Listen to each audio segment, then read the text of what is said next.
Hawaii Pacific Health presents HPU Sharks Baseball on the Hawaii Sports Radio Network. 95.1 FM, AM 60 and HawaiiSportsRadio.com. Brought to you by Ko'olau Federal Credit Union and DSC Hawaii. Coming live from Lesmore Kami Stadium, let's go to the Rob's Leahy press box. Here's play-by-play announcers Kyle Galdera and Alan Mia. Aloha and welcome to Majestic Manoa. I am Kyle Galdera, joined by Alan Mia. And Alan, this is going to be a fun one tonight. Normally when you have HPU facing off against a D1 team, you kind of go into it like, can HPU keep up? Can they keep it close? But tonight, I wouldn't be surprised if HPU gives UH a run for their money. And these are two of the best teams, not only in Hawaii, but I would venture to say on the West Coast.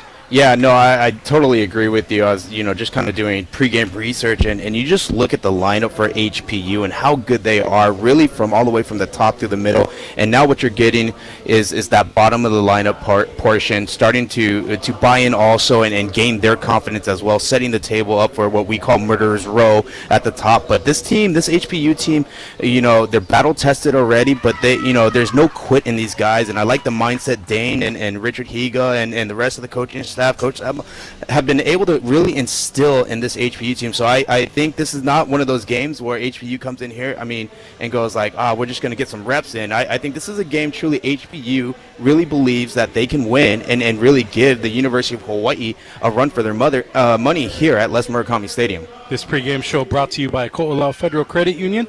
Ko'olau FCU will be awarding a $5,000 scholarship to a graduating high school senior or full-time college student in need of financial assistance.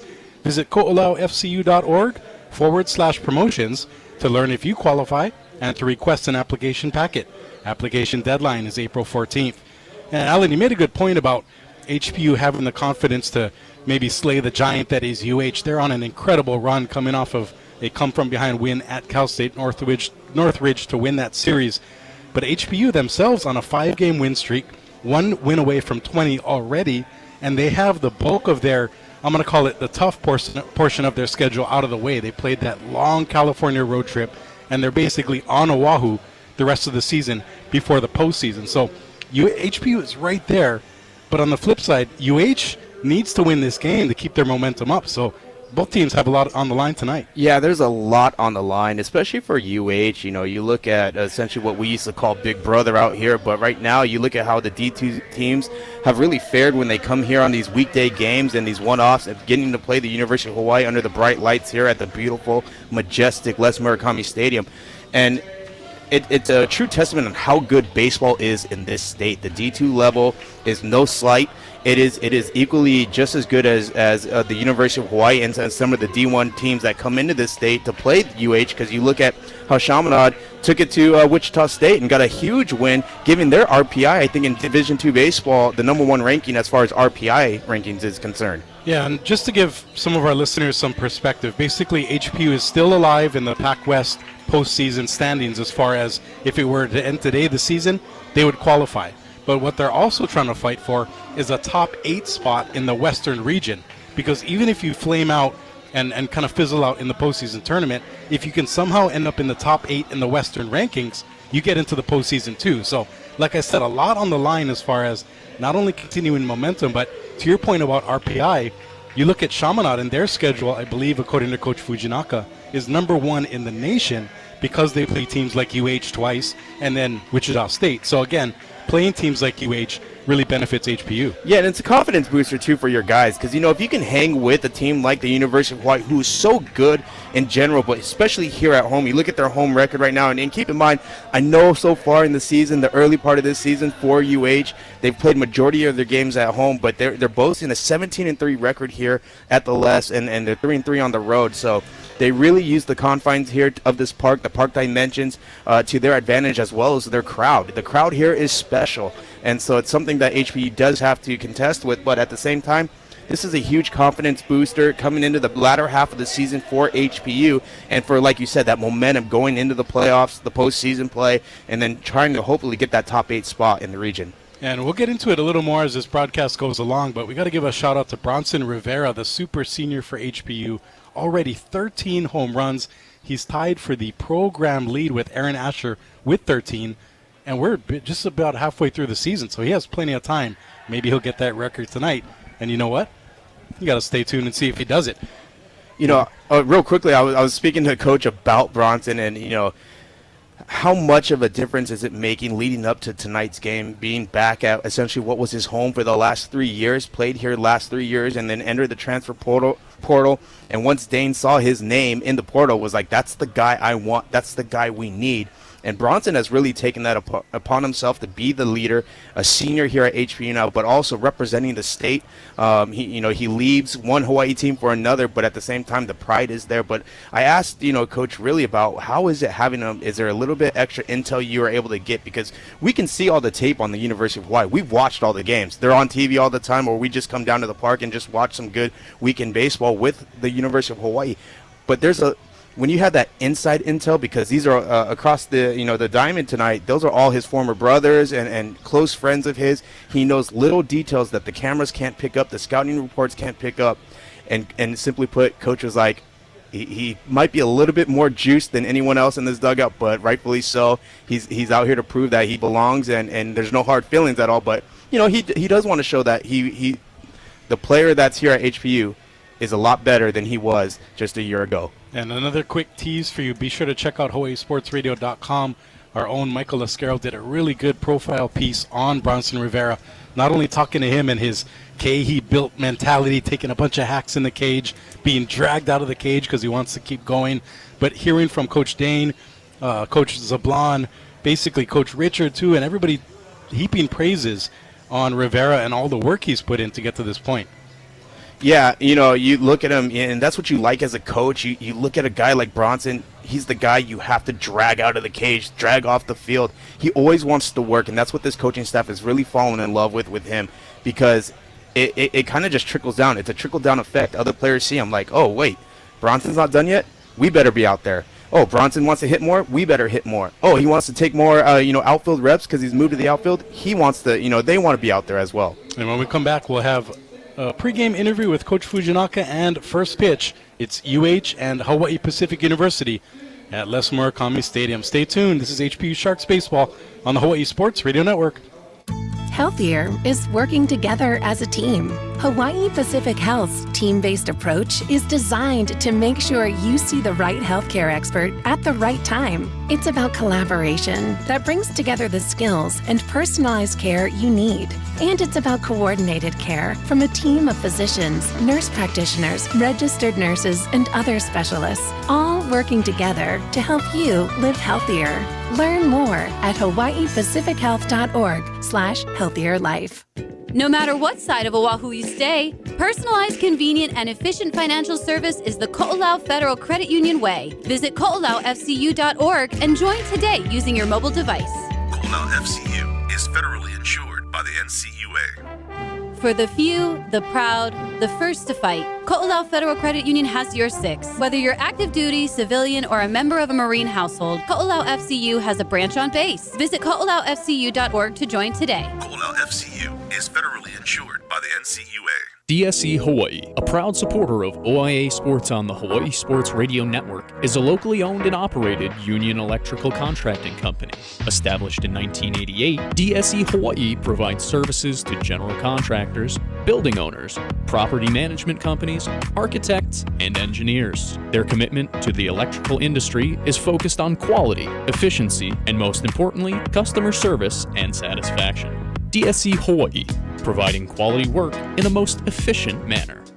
Did you know that you can support Hawaii Pacific University athletics year-round? HPU family, friends, and fans help to support the department's competitive programs by making contributions to the annual fund. Your generous gifts go towards operational costs such as travel, equipment, scholarships, and more. By making a gift to the annual fund for HPU athletics, you're helping to provide the very best experience for more than 250 student athletes. Visit hpu.edu/giving to support the HPU Sharks today.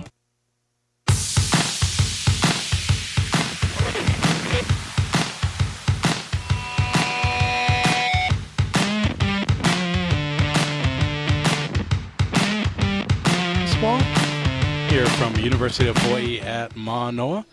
Before we get you going with first pitch, let's kick it over to our own Paul Brecht, who had a pregame interview with HPU coach Dane Fujinaka. Here with HPU baseball head coach Dane Fujinaka and head of the Sharks matchup against the University of Hawaii at Les Murakami Stadium. Coach, your team has been one of the best hitting teams in all of Division II this year. You guys have started to hit your stride, especially recently. What can you say about your team as you guys head into what is a pretty good opportunity to showcase the growth the program has continued to make over the past few seasons? Yeah, first and foremost, I mean, have a good hitting team, you got to have a good hitting coach. And we have, Richard Higa, this is his second year doing the hitting for us. And I think, his communication skills, his patience, and his ability to know each guy individually has really allowed our players to be their best selves on the field. And, I think along with that, he's done a good job recruiting, really good hitters, Noah Blythe, Bronson Rivera, Kan Taguchi, and, obviously the returners of Daniel Johnson and Noah Hata, who's unfortunately banged up right now. But I think overall our guys have done a really good job sticking to our approach, which is just compete on every pitch. Earlier in the year we, I thought gave at bats away and gave games away, just maybe living and dying by the long ball. Where we've learned against better teams, we've got to just try to compete on every pitch, and try to win every pitch, and the home runs are going to come. Those are just a product of our physicality that we have this year and swinging at good pitches. So, like you said, I think offensively we've definitely continued to improve throughout the year. So I'm excited to see what we're able to do against some good pitching today.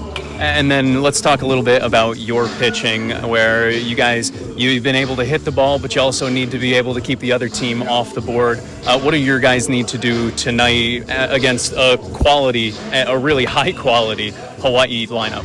Absolutely. I think on the pitching side, it's about making quality pitches and just allowing them to put the ball in play. We know they're a really disciplined team that doesn't strike out a ton. And I think if we try to get too cute, that's when we're going to find ourselves in trouble and in long innings. So, I told our guys today, try to just get them hit our pitch early in the count and, let our defense play.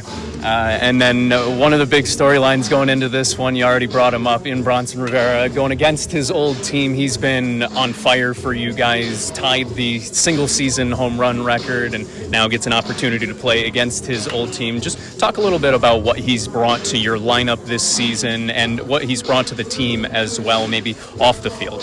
Yeah, I mean, he's been an outstanding player, obviously, with his 13 home runs. I think he's got 9 doubles, 40-something RBIs, and hits right in the middle of our order. He's hit leadoff all the way through the 7th hole, just kind of depending on the matchups and, how our team is doing. But, yeah, I mean, he's been tremendous. Added tremendous value in our lineup, tremendous thump, obviously. But for him, and for me, the biggest value that he's brought is, his leadership. He's a veteran guy who's, been from a winning program, and he knows what it's like. So, his daily routines and habits have just kind of trickled down to our younger guys, and you're seeing the effects of it. We have freshmen like Tyler Arnold, freshmen like Ethan Murakoshi, who have contributed this year because of guys like him, who've kind of paved that way and shown them how it's supposed to be done. So that's I'm super thankful, and that's something I didn't know I was getting in Bronson. Obviously we didn't get a chance to see him a ton at UH, but he's been a tremendous leader, and he's by far one of the hardest workers on our team. So a credit to him, and he's earned everything he's got. And then last question for you is another year getting the opportunity to play against the Division I squad on their field, and an opportunity to test yourselves. Talk a little bit just about the chance for your guys to show the level at which they're playing tonight in front of a little bit bigger crowd, perhaps. Yeah, no, I think our guys are obviously really excited. Be able to play at Les Murakami Stadium on this type of field and environment is something that we just don't get a ton of opportunities to do. So super grateful for the UH for allowing us to have this midweek game, but our guys are excited to get after it. They know that that we have a chance to win every time we step on this field, and we're full of Division I guys that have come from Division I programs themselves. So it should be a fun one tonight. I'm excited.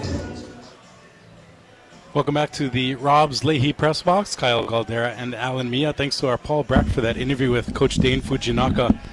And Alan, I don't know about you, but that interview with Coach Knox really got me fired up a bit. I mean, he knows what's going on with his team. He's tuned in. He knows his players are tuned in.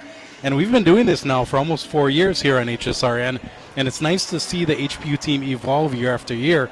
And they're at the point now where it's basically postseason or bust, whereas before it was kind of like, let's get to 500, let's get over 500, and now it's let's get to and back to the postseason every year. Yeah, I think that was, just even talking to the coaching staff down on the field before we came up to the press box here, that was one thing that was kind of the sentiment, was just how these guys they've really bought in. They learned last year that they needed to find a way to come together and really, even in the hard times, lean on each other and not have that, that quitting attitude. And they learned it last year. And then this year, you bring in some new faces, and those guys quickly bought in as well. So now, for the first time ever, I feel like he's got a team that are full of confident guys that are ready to go at any moment, no matter if they're down or up. And that's what I really love about this team. I watch HPU play a lot, and that's the one thing I take away from every game. Even the ones they lose, I go like, wow, you know what?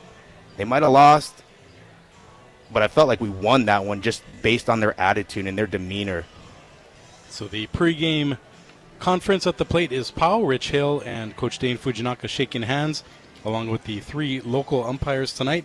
Home plate umpire John Matson, first base umpire James LeBeau, and third base umpire Ikaika Nishimura. It's kind of fun, too, going back to the umpiring crew. We've seen them all move up through the high school ranks, and now here they are at the college level. So good moment for them, too.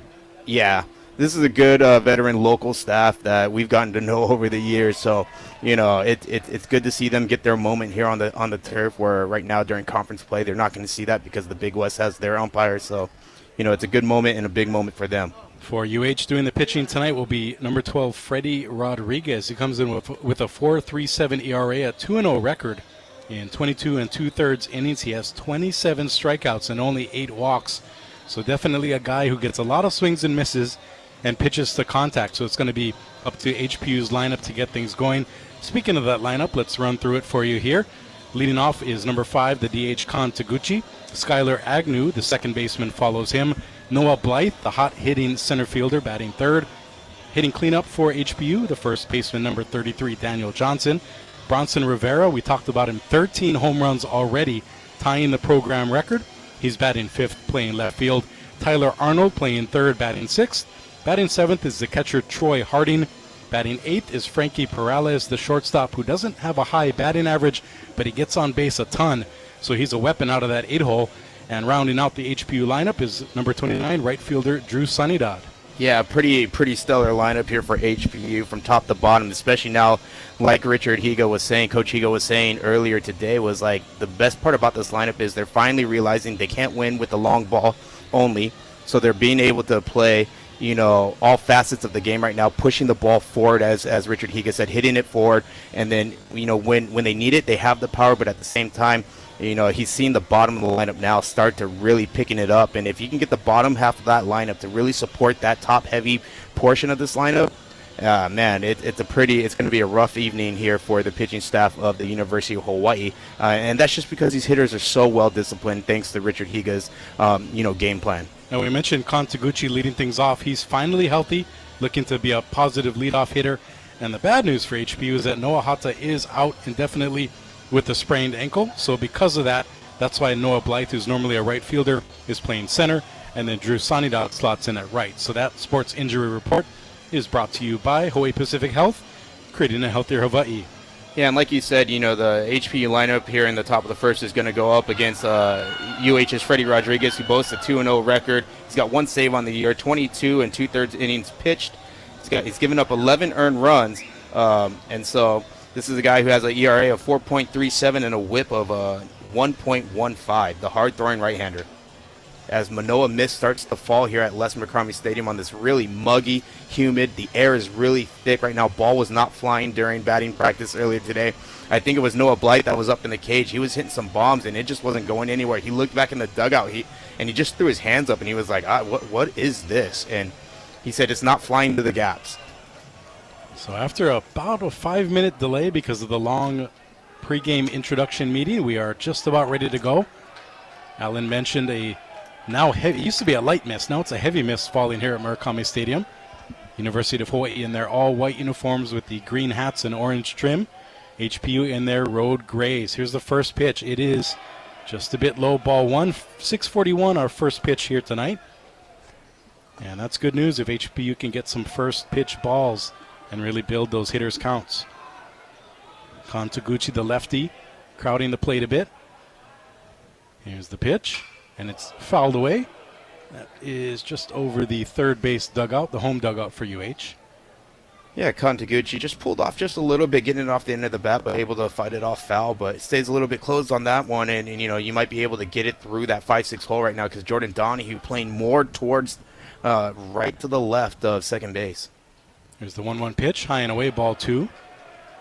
Yeah, you mentioned that defense for UH, Allen, playing a bit to pull, which then leaves a huge hole between the shortstop and the second baseman. So if Taguchi even kind of rolls over one, he can squirt one through that puka. Here's the 2-1. And there it goes into the puka, but the speedy second baseman ranges over. Not in time, though. It was a beautiful play by Sakaino, but by the time he hopped to his feet, couldn't get the throw over in time, and that's an infield single for Taguchi. Yeah, that was always going to be a hard play by Shinsuke Sakaino, playing more towards in the hole, in the 3-4 hole, having to range back on his backhand on a nice little slide to stop it, but just couldn't get up in time. Turf a little slick here because of this rain, so unable to get his footing back up and able to get a strong throw over to first. I'm glad you mentioned that, Alan. For our listeners who aren't used to Les Murakami Stadium, this past offseason it underwent a renovation, and now there is no natural grass or dirt whatsoever, as that is ball one to Skylar Agnew. So basically everything from the edges of the field, the warning tracks, all the way to the pitching mound is completely artificial surface, which is great for field maintenance. But personally, especially as a former pitcher, I kind of like the dirt mounds. Here's the 1-0, and that's on the corner. 1-1 now to Skylar Agnew. I just like dirt on the baseball field, just better anyways. I mean, I get it on the turf. There's, you're not going to get any real bad hops. It will stay true with this new turf they put in. 1-1 pitch to Agnew. Taguchi on first. No outs. Top of the first inning. No score yet. Fouled away. 1-2 now to Skylar. This is technically a non-conference game, but it does count in the standings for both teams. So with Hawaii coming into this game at 20-6 and HPU at 19 wins and 14 losses, not only would a big win for HPU give them the upset, but that would give them win number 20 already. That pitch outside, 2-2 now to Agnew. Rodriguez, a lot of zip on that fastball, but not really controlling it so far tonight. Yeah, Agnew showing some patience up there at the plate, boasting a .336 average coming into tonight. He's got an OPS of 1.05. Not too shabby. Can we do D2 fantasy baseball? This ball's fouled away into the net. 2-2, the count remains. Only if I could have these top 5 guys on my lineup. But you look at Agnew and, really done a good job with runners in scoring position as well. Shows some power. He's got 6 homers on the year. Slugging percentage just over 600. Small lead at first. Here's the pitch. Popped up. Should be in play. A lot of foul territory here. Ranging over is third baseman Kinsey in foul territory to make the catch for out number 1. Yeah, it looked like, Agnew was thinking a little bit maybe something hard, but it came with something soft, unable to hold up, and just kind of threw hands at it to try to fight it off, but got too far under it. And like you said, here at Les Murakami Stadium, if you're not used to a lot of foul territory on both the third base and first base side. Noah Blythe up to bat now. He's the leading hitter for HPU. 458 average-wise, 17 doubles, 2 triples, 6 home runs, and 46 RBI. He's part of that death row top of the lineup that Coach Dane Fujinaka has put together. This one grounded to short. It'll go 6-4 and over to 3. Not in time. It'll be a fielder's choice as Taguchi's retired at second. Blythe reaches with 2 outs. Nice little chopper to Donahue, who fielded it nicely. A nice throw from Sakaino, but just unable to get enough behind it on hustling Noah Blythe down the line. Yeah, and speaking about Hawaii Pacific Health Sports injury reports, how about Jordan Donahue coming back from hand surgery, I believe 2 weeks quicker than expected, and here he is already in the lineup and making great plays in the field. Yeah, when you have a hand injury, especially when it comes to the hand bone, it really is a tough injury to come back. You see a lot of major leaguers right now going through that. I think that's what Mike Trout had last year, and he just never could come back from it last year. So the fact that Donahue able to come back this year at all, but 2 weeks ahead of schedule, is really a true testament of his character to get back on the field. Strike one in there to Daniel Johnson. I know you're an Angels fan, Alan. Is Anthony Rendon dealing with another injury du jour? Oh, yeah, first day of spring training. That pitch is outside. Runner takes off, sliding past the bag, and he is out. So caught stealing is Noah Blythe. Daniel Johnson will lead off next inning, but HPU is retired here in the first with nothing going. We'll be back with the home half of the frame. UH up to bat. Stay tuned. This is HPU Sharks Baseball on the Hawaii Sports Radio Network. Guaranteed admission? Guaranteed scholarship? Sound too good to be true? A private college is in your reach at Hawaii Pacific University. If you're a local high school student with a 2.75 GPA or higher, HPU guarantees your admission and at least a $15,000 scholarship every year. It's their way of supporting your dreams right here at home. Visit hpu.edu/affordable for details. Hawaii Pacific University, Hawaii's affordable private university. DSE Hawaii, a proud supporter of OIA Sports on the Hawaii Sports Radio Network, is a locally owned and operated union electrical contracting company. Established in 1988, DSE Hawaii provides services to general contractors, building owners, property management companies, architects, and engineers. Their commitment to the electrical industry is focused on quality, efficiency, and most importantly, customer service and satisfaction. DSE Hawaii, providing quality work in the most efficient manner. This is HPU Sharks Baseball, brought to you by DSC Hawaii on HSRN 95.1 FM and AM 760. Welcome back to Murakami Stadium. Kyle Galdera and Alan Mia here with you on a Tuesday night. Always nice to have baseball on a Tuesday. It's kind of that midweek action. HPU coming back from a long California road trip. UH coming back from their California road trip where they took 2 out of 3 from Northridge and actually had a humongous comeback on Sunday. I believe they were down 10 and came all the way back to win that game. So a lot of momentum for UH. We'll see if they can keep that rolling tonight. Yeah, and I think it was Nahaku getting not only just Player of the Week for the Big West, but getting actually the Golden Spikes National Player of the Week honor as well, which is something we usually make fun of the NCAA lately, because you have guys that didn't even win their conference Player of the Week, but all of a sudden they're the National Player of the Year, and they didn't even get their conference Player of the Year. Yeah, interesting how those things are voted on, but obviously good news. Any positive attention for Hawaii baseball is a good thing, and Kamana Nahaku, he is number 5 in the lineup tonight. Let's give you a look at the UH Rainbow Warrior lineup. Starting at second base, leading off is Shunsuke Sakaido.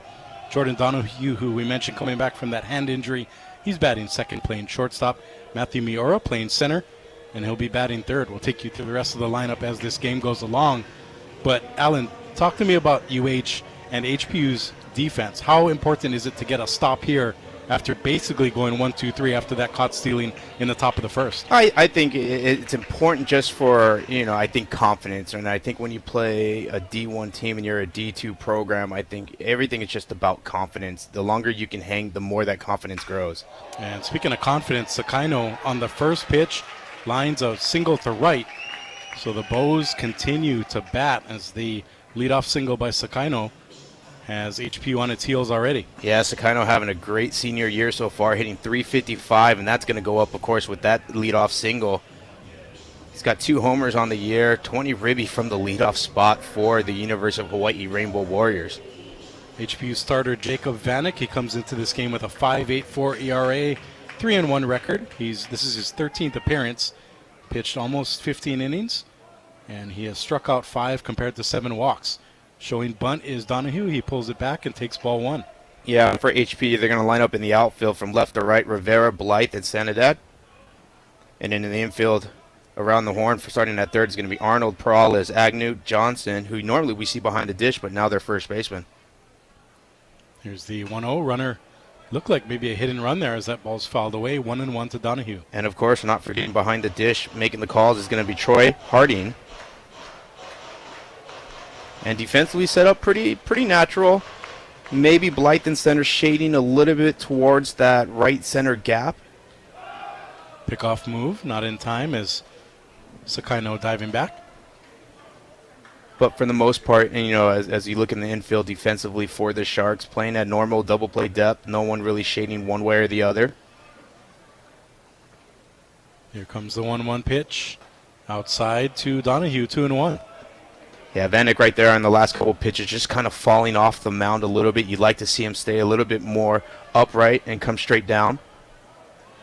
But probably, it's to be expected. Got a little nerves going here. I mean, you are playing at one of the most majestic parks here in collegiate baseball, or around the country for that matter. Even some AAA parks aren't as nice as this one. The ball inside, 3-1 to Donahue. I'm sure the Oakland baseball team will agree that even playing at AAA teams is not what it's all cracked up to be, as they're now playing at the Sacramento AAA park. What a shame that is, as this pitch is high and away. Ball 4 as Donahue makes his way, and just like that, 2 runners on, no out here in the bottom of the first for UH. I was going to say for like Jordan Donahue, as we talked about, coming back a couple weeks ago from injury, I think games like this are important for him just to still build more rhythm. Coming back from injury, it's hard just to kind of get that rhythm. You're kind of thrown right back into the deep end, and sometimes you get a little bit those nerves. But Donahue so far this year has yet to show any of those nerves, even though he came back from injury mid-season. Matthew Miura up to bat now, runners on first and second.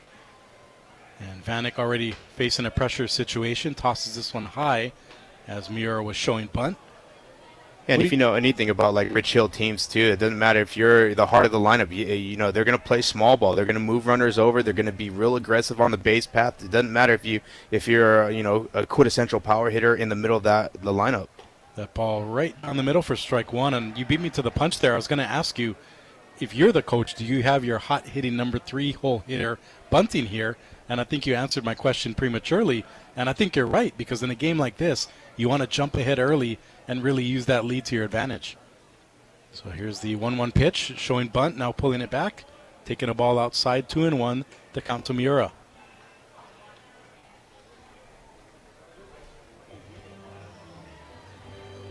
So Sakaino reached on a single. Donahue followed it up with a walk, and now Matthew Miura up to bat here in the bottom of the first. No score yet, HPU visiting UH, and the bunt is perfect down the third base line.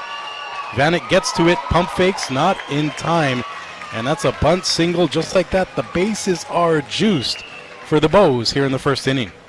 Yeah, it's important now for the Sharks. Don't get too down on yourself here. Don't let the nerves take effect here. Yeah, it's bases loaded, nobody out, top of the first here at Les Murakami Stadium, facing the Rainbow Warriors, who are very good at home. I think it's just important right now. You go ahead and give up that first run, but get something where on the ground where you can turn to, and then you're in a lot better situation.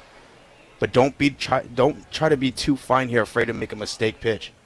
Ben Ziegler-Namoa, the hot-hitting DH for UH, up to bat now. Bases loaded, no out. Ball 1 high. And already Vanek showing signs of being a bit rattled against this tough-hitting UH team. Yeah, it'll be interesting, just to see how Dane will use his bullpen and how much of a leash he'll give Vanek or, any of his pitchers for that matter in this midweek game. This pitch has popped up. Will it reach the seats? It is just out of play. Nice effort there by the third baseman Arnold, but just ran out of room, making the count 1-1 to Ziegler-Namoa. I will say a pretty decent crowd here for a Tuesday night. Yeah, you made a great point. Tuesday night crowd, a non-conference game. Some people might think, it's HPU, but they're showing up. And I think I saw a social media graphic from the UH marketing team today. Their UH is averaging 3,700 per game, which is the tops basically in the western half of the U.S., so props to UH and their fans for showing up. And I think it even put them in the top 5 of the country. This ball lined up the middle, and it's going to be not in time, over to second. It's a good play right there by Frankie Perales to get it. I think it should be a fielder's choice because they did try to go to second, but at the same time, you could give it a hit because I don't think there was a play anywhere from it. He had to dive up the middle, was able to stop it, just not able to get back up in time and to get the out at second. Yeah, as we wait for the official score, the main thing is UH gets its first run. It is going to be ruled a single, so basically 3 hits and a walk have Hawaii up 1-0. Still got the bases loaded and nobody out. And what I like about that is you had first baseman Daniel Johnson and Troy Harding, the catcher, go immediately to Vanek, settle him down, no worries. It was a good play, kind of off the shoe of Vanek that gave it enough to get up the middle, but just still a nice play by Perales to stop it from leading to more runs. And that'll bring up Kamana Nahaku, the reigning player of the week nationally, and he takes the first pitch to the right center field gap. He's going to coast in there with a double. 2 more runs in for UH, and they take a quick 3-0 lead over HPU here in the first inning. Nahaku is hot, Alan. Yeah, right now when you're hot and you're seeing the ball like Nahaku, it's pretty hard. I don't care who you are as a pitcher. You could be D1 level, D2, it doesn't matter. Like, it's just going to be hard to get a guy like that out right now. The ball looks like a beach ball. He's seen it very well. He's not, he's getting pitches he can handle. He's not, trying to reach for something that he can't. So, the confidence is riding high for the Golden Spikes National Player of the Week. So Nahaku on second, Ziegler-Namoa on third. Already in is Miura, Donahue, and Sakaino. And we already got action in the bullpen for the Sharks. So, I think it's more just to get a guy ready, but I think we'll try to ride him as long as we can here in this first inning, but you don't want to let this get too far out of hand. Draven Ushida takes a ball low. Now fouls this one away, evening the count at 1-1. Rounding out the lineup for UH, Kendrin Kinsey, Aiden Cooney, and Hunter Faldo. He's the son of our former radio colleague. Good to see him getting some playing time back from the continent. Bretta Wade's son, as this ball is on the outside corner. Nice pitch there by Vanek for strike 2. I saw Bretta Wade's van in the parking lot here earlier. With his big face on it? Yep. Oh, the big ukulele. Here's the 1-2 pitch. That one's taken to left. Not enough legs to get out of here, but enough distance to get a run in. So the sacrifice fly will move the runner home. In Ziegler-Namoa, he'll score. And Nahaku's smart play goes from second to third. And even though Nushida is out, that'll put another runner in scoring position with UH leading 4-0. That was a great play by Bronson Rivera, a very good read, but it also goes back to what I was saying earlier, how the air is really thick. That ball, I think, on a normal night here at Les Murakami Stadium gets down and is all the way to the fence, but right now that ball's just kind of dying out there in the thick, kind of just real humid atmosphere. I'm not going to say that word you wanted me to say, but I think because it hung, it allowed Bronson to get there in time to make a play on it. Kendrin Kinsey up to bat now, taking a ball outside. Yeah, just a little bit of moisture to start this ball game. We had a bit of a sprinkle, what our good friend and colleague Don Robbs used to call the Mānoa mist. So we have the Mānoa mist here, we have the Waipahu wet at Hans Larange, and we have the Sand Island sprinkle when we do HPU softball down at Sand Island. As that ball sails in there for a strike, 1-1 to Kinsey. Pretty soon we got to make a t-shirt with all our different rain types here. Our weather type. Vanek peering in from the stretch, runner at third, 1 out, already a 4-0 UH lead. This one fouled away. And I think Don came up with all of them. We have to take credit for Sand Island sprinkle. Well, I don't think Don ever set foot no, on Sand Island. That was beneath him. And I love Don, and a true mentor to me. He always called me his Japanese son.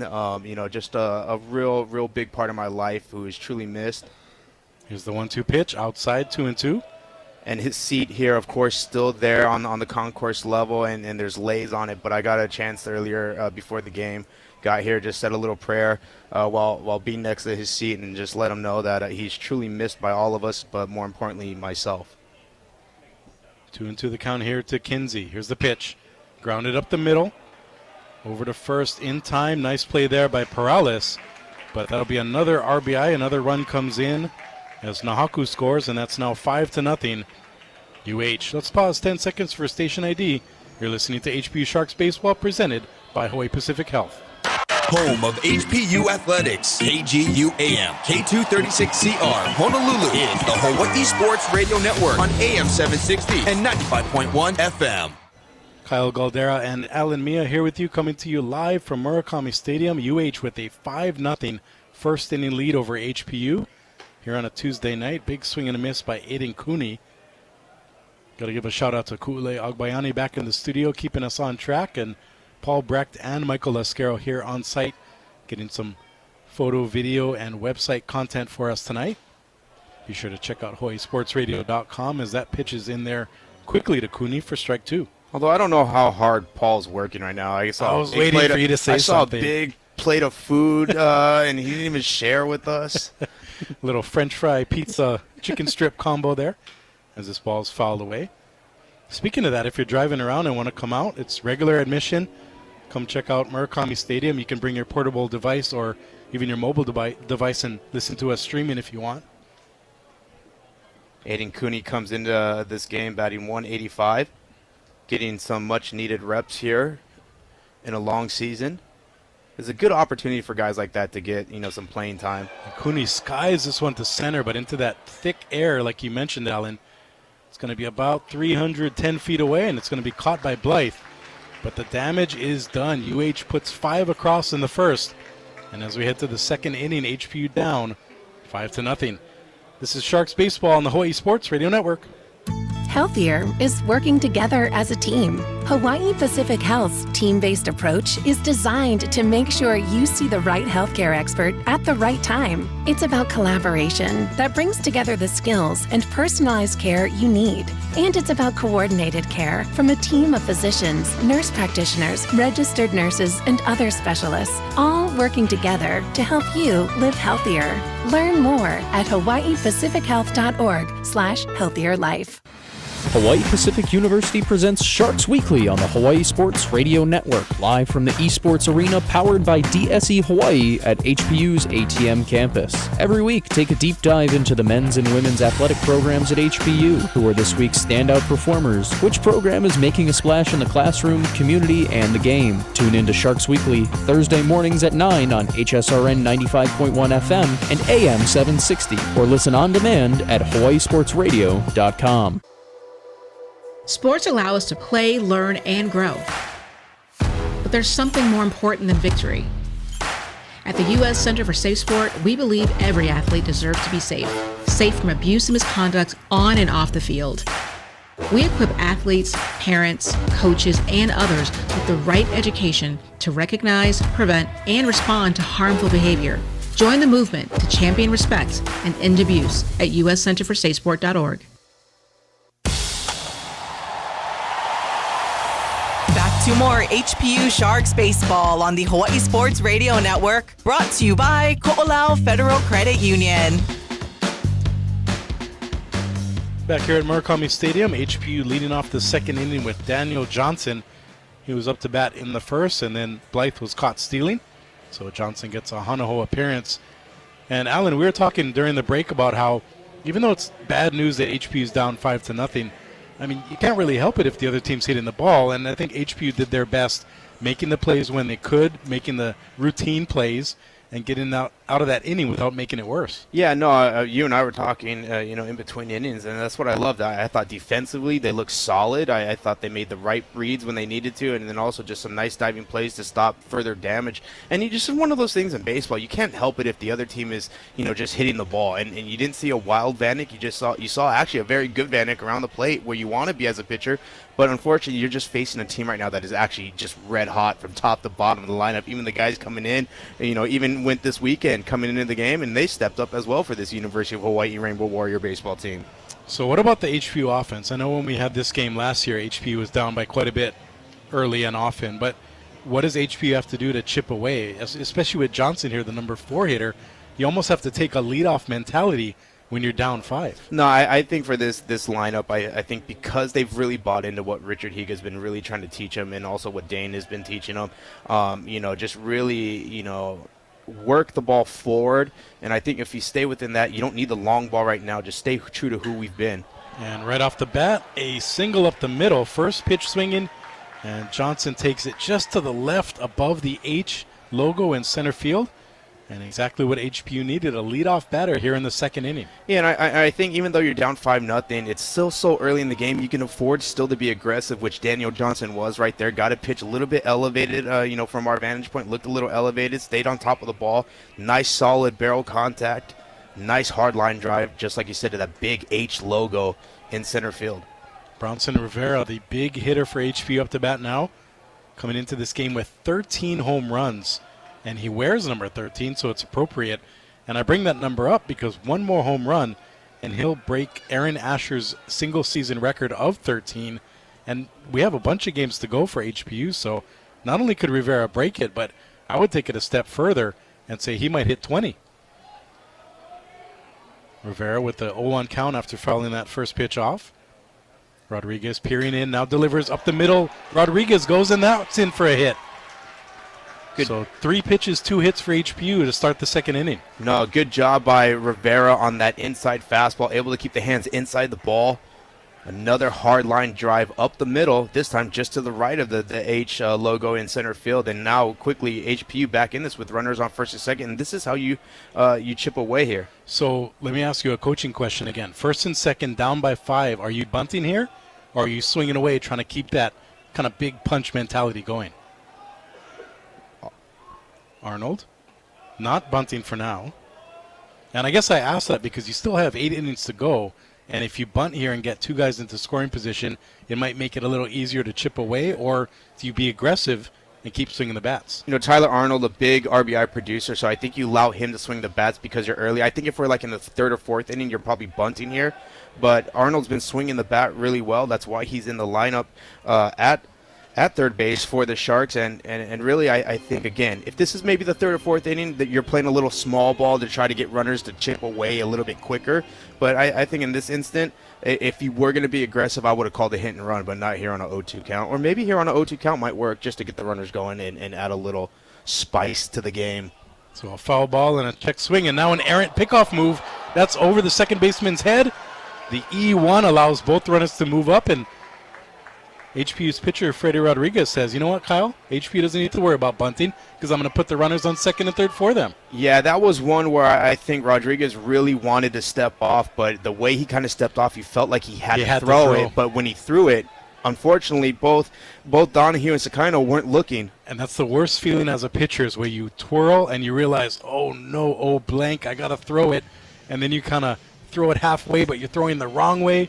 And that ball just sailed out to center field. And that's one thing, if you watch University of Hawaii baseball, you know head coach Rich Hill absolutely cannot stand. And right on cue, he's walking out to the mound, and he does not look happy because he doesn't like mental errors like that. He can take the errors and the physical errors if you're giving 100%, but mental errors like that really kind of just, really get to him. And that's a coaching bugaboo is you offense gives you 5 runs, and here you are basically, HPU earned those first 2 hits, but now you put those runners in scoring position, you make it a lot easier for HPU to start chipping away. And I think when you look at the count being 0-2 right now, I think this is the perfect count you want if you're Arnold, because after this mound visit, he's going to attack the plate.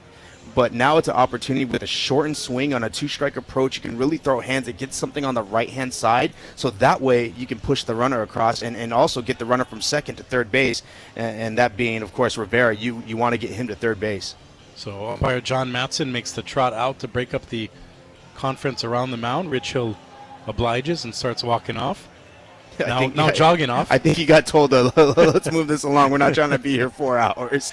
So Arnold back up to bat, 2 strikes, runners on second and third, no out. And this ball is taken to deep left center. It has legs, up, and aloha! This ball is gone! A 3-run bomb for Tyler Arnold.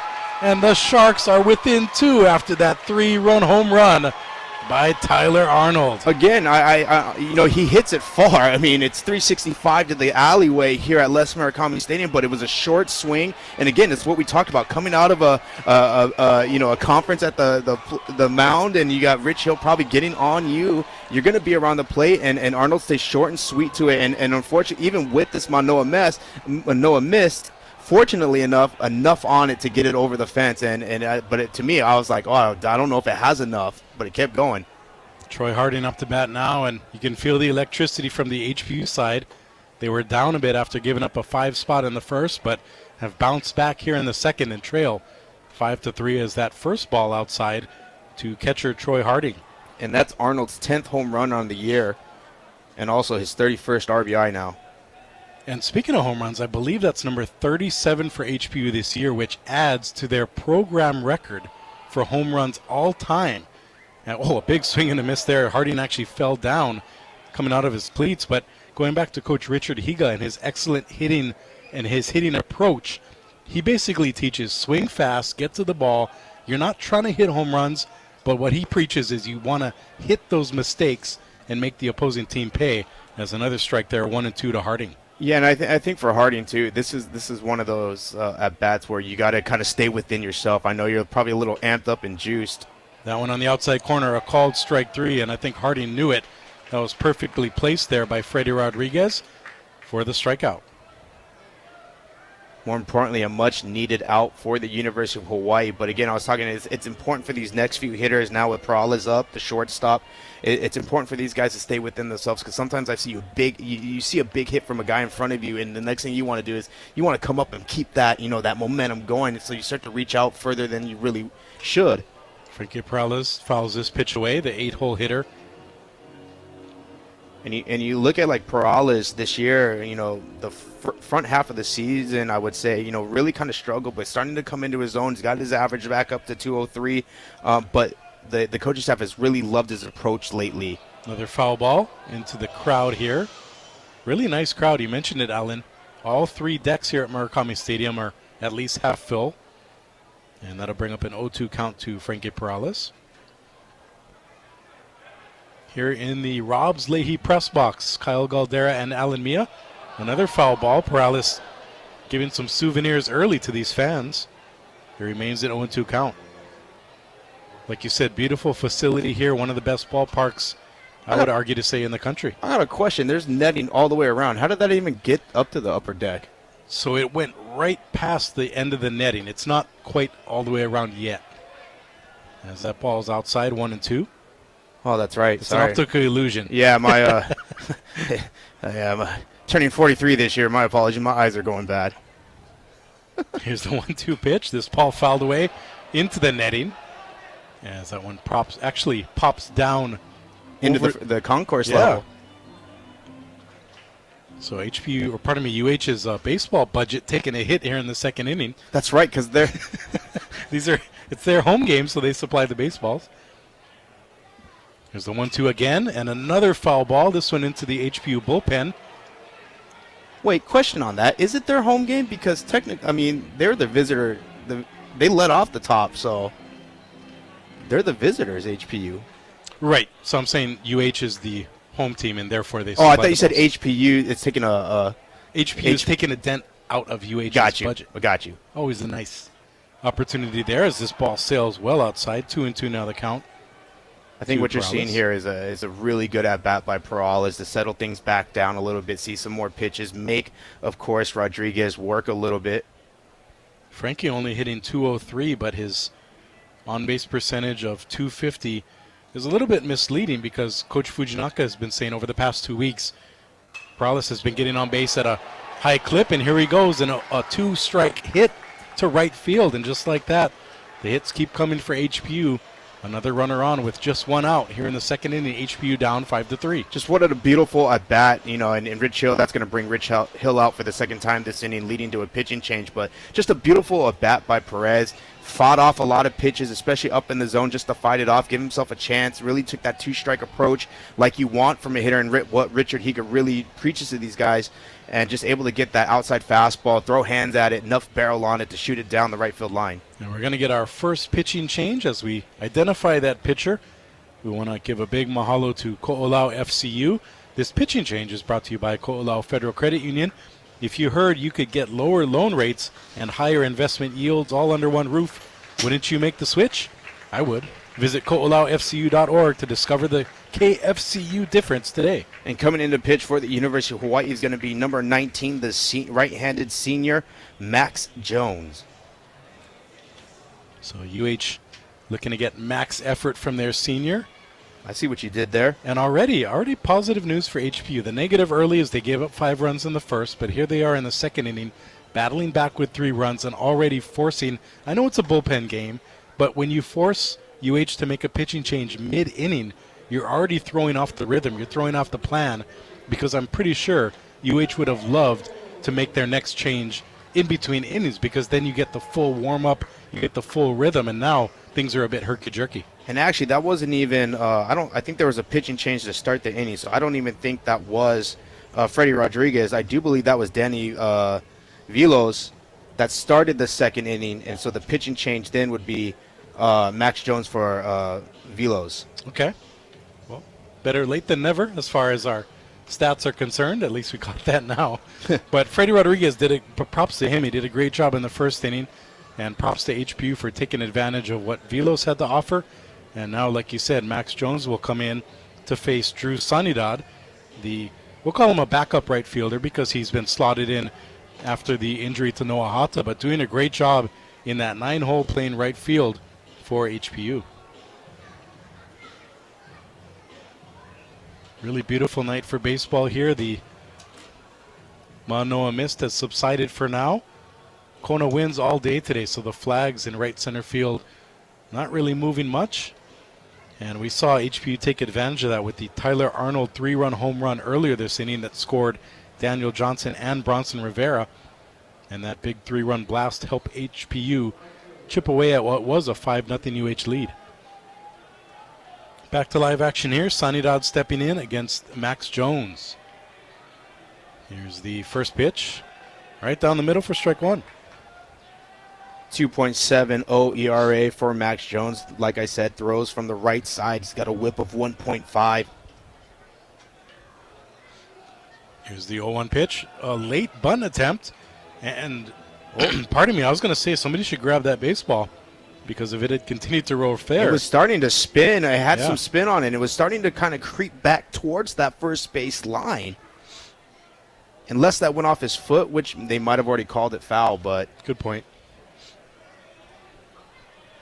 So an 0-2 count to Sanidad. Looking to keep the train moving here in the second for HPU. This ball off the glove of Faldo. Nothing going, though. 1-2 the count. And, real quickly for the stat lines for those keeping score at home, for Rodriguez, Freddie Rodriguez is going to end his night with one complete inning, give up one hit, no runs, no walks or Ks. And for Vilos, going to be a third of an inning, give up 4 hits, 3 runs, 3 of which were earned. And that one right down the middle.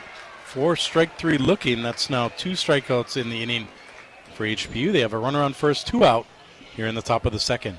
And both those strikeouts so far this inning coming by way of looking, and that's something that the staff here at HPU is not going to be happy about. You always want to give yourself a chance.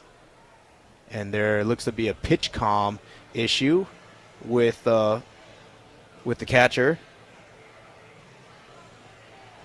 I think they have they went to Radio Shack and got the backup battery and got that all figured out. Speaking of Radio Shack, I really miss Radio Shacks. I know some of these younger listeners are going, What's radio? That? What's Radio Shack? What's a radio? Well, you're listening to one, buddy. No, they're probably streaming. And that's a good point. If you are listening in your car, driving home, hopefully you had a good day.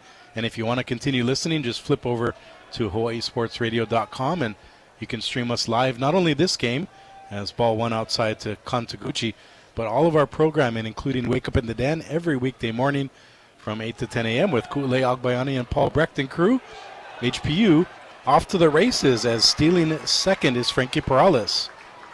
Good jump. A little bit of a hesitation from Feldo, but, still a very strong throw. I think I'm really impressed with his arm strength from behind the dish. Almost getting Perales. So Perales at second, 2 out, 1-1 the count to Taguchi.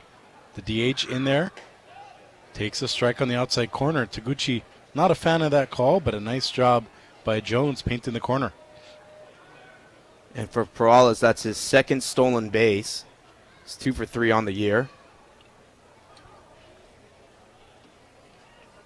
Here's the 1-2 pitch in the artificial surface, and that actually hits Taguchi. So now runners on first and second with 2 out, and that'll bring up the go-ahead runner to the plate in the dangerous Skylar Agnew. Yeah, he flew out to third base on that pop-out back in the first inning. But now with the runner in scoring position, it's got a really good chance of doing some damage here and really, climbing back out of what was essentially, initially a huge hole. And Blythe takes this one to the left side. Oh, off the hands. Looked like it was going to be a nice catch by a fan, but couldn't quite handle that Screamer. I don't know if it's a usher or if it is a fan, but either way, that was a screamer, and he tried to barehand that. This pitch fouled away. Just onto the Murakami Stadium roof here. Quickly 0-2 to Agnew. I like Agnew right here, just being aggressive, kind of staying, with that approach, making a lot of contact. Came into the game hitting .336. Here's the 0-2, taken to the left center. Not enough juice behind that one, though. It's going to be a fly out to Nahaku, and that'll end the inning for HPU. However, the Sharks strike back with 3 runs thanks to the 3-run homer by Tyler Arnold, and we head to the bottom of the second, HPU trailing 5-3. This is Sharks Baseball on the Hawaii Sports Radio Network. Hawaii Pacific University's Master of Science in Construction Management program will equip you to lead in today's evolving industry. With evening courses in downtown Honolulu, you'll balance work and education while specializing in areas like advanced project scheduling, risk management, and sustainability. Plus, no business degree is required. Take the next step at hpu.edu/construction. Hawaii Pacific University, helping you go beyond boundaries.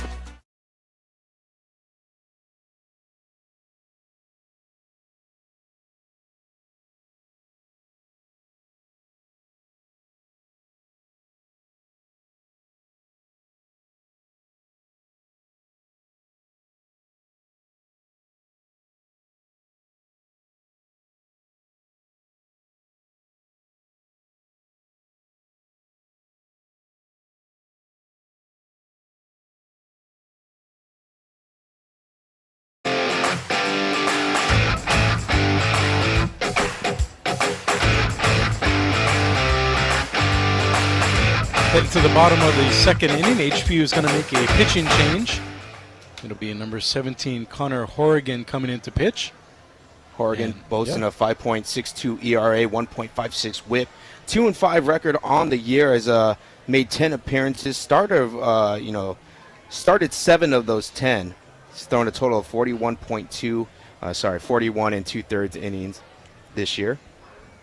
This HPU pitching change brought to you by Ko'olau Federal Credit Union.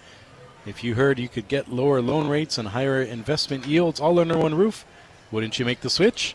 Visit ko'olaufcu.org to discover the KFCU difference today.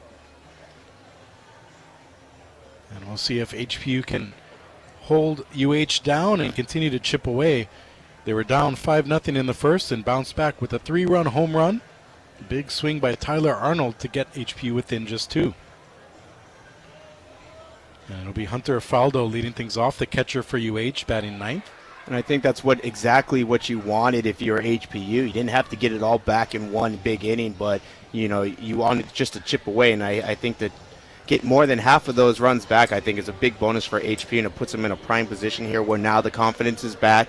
That initial shell shock feeling is gone, and now you can settle down and get back to it. But not like there was anything wrong in that first inning. They just hit very well, this lineup. Here comes the Horrigan pitch to Faldo. Big swing and a miss. A nice pop on that fastball by Horrigan, the right-hander. Wearing his pants all the way up to the knees with the black sock showing.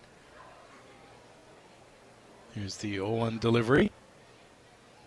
That one just a bit outside, 1-1 now to the UH catcher. I am a baseball nerd, so I will say this year I haven't seen many players wearing their pants in really awkward, ridiculous styles, so I do appreciate that as a baseball purist. Like bike shorts? Yeah.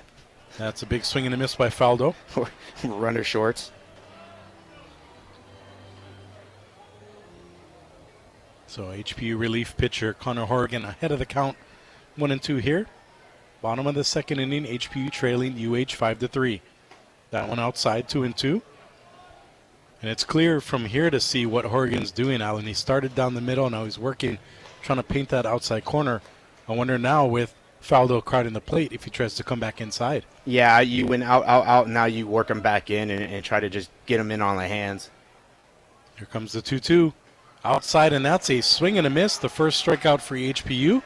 And that strikeout is powered by DSC Hawaii, bringing quality, efficiency, and most importantly, customer service and satisfaction to the electrical industry for over 35 years. And you kind of saw that with Aldo. I think he was thinking the same thing we were, but unfortunately for him and fortunately for us, Oregon really stayed outside. It looked like a little bit of a sweeper type pitch, and it just really started on the outer half of the plate, and ended up being about 2 to 3 inches off the plate. That'll bring up Shunsuke Sakaido, the leadoff hitter for HPU. He led off the game with a single and started the 5-run outburst by UH last inning. He takes a strike down by the knees. Sakaido has been a real big bright spot for this University of Hawaii team. Oregon working quickly. Here's the 0-1, grounded to second.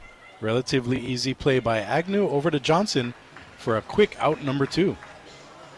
I think Agnew right there made that play look a lot easier than it was on him. I think he got the footwork a little bit crossed up just because of that hop. It came up at the last second, but a great play nonetheless by Agnew at second base. But props to Agnew because the feet were a bit shifty, but the glove was there. Yes. That's the main thing. You can look like a pro with your feet, but if your glove's in the wrong spot, it doesn't matter. That's what I tell some of the kids we coach. They try to make these fancy plays where they flick the glove at the last minute.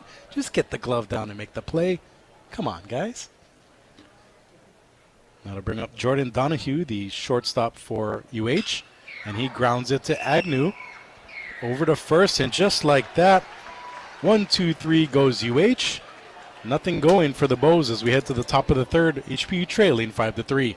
This is HPU Sharks baseball on the Hawaii Sports Radio Network. No matter what side of Oahu you stay, personalized, convenient, and efficient financial service is the Ko'olau Federal Credit Union way. Visit ko'olaufcu.org and join today using your mobile device.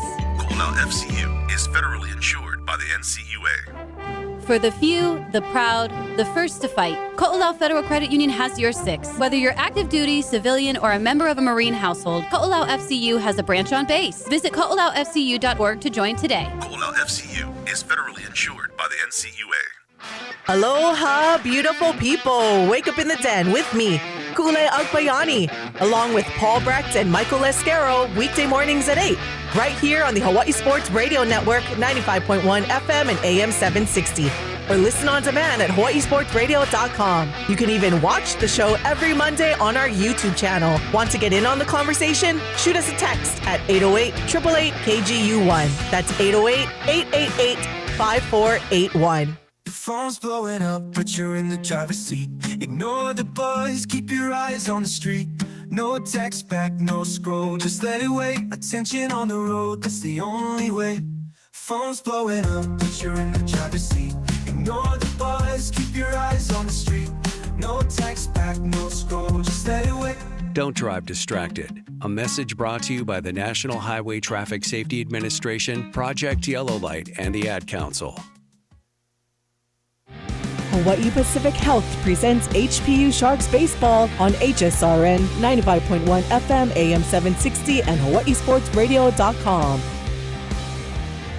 We head to the third inning. Noah Blythe leading things off for HPU, and Max Jones continues to pitch for UH. And something we just noticed, he's listed as number 19 on the roster, but is actually wearing 53. So if we had a YouTube camera on us, you would have noticed the insane scramble for who the heck is that? And then check in, oh yeah, that's Max Jones. He just wears 53. Not on the roster, but that's what he's wearing. So that is Max Jones. And this pitch is in there for a strike to Blythe.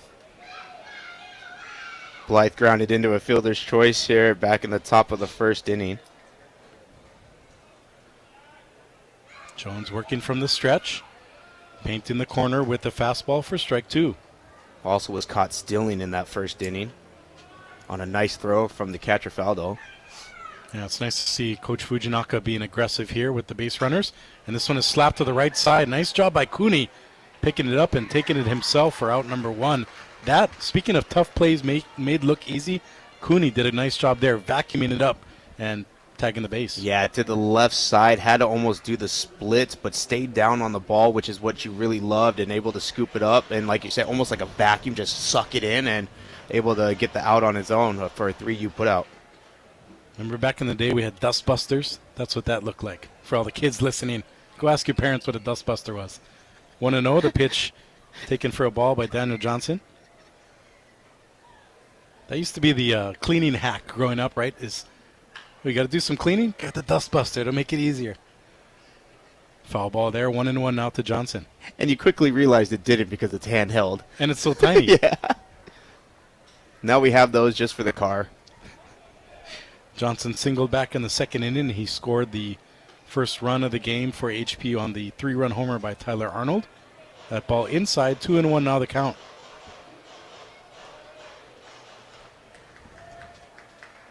The dangerous Bronson Rivera waiting on deck. As a foul ball there makes it 2-2 to Johnson. This third inning brought to you by Hawaii Pacific Health. They take the team approach to providing the expert care you need when and where you need it. Together, we are creating a healthier Hawaii. And again, Daniel Johnson came into the game hitting .277. That, of course, went up with that second inning single.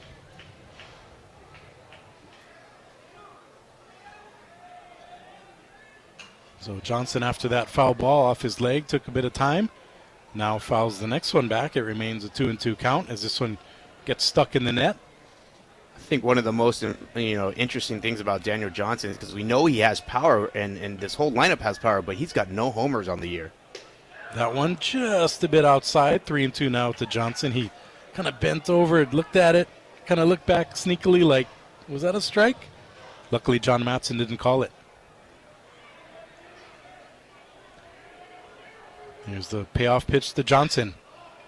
Foul ball. Well, Hanaho the 3-2 count. I think lucky to foul that one off the end of the bat because really got real long on that swing on that outer half. UH's defense playing straight away. Outfield playing deeper than usual as this ball is popped up to the left side.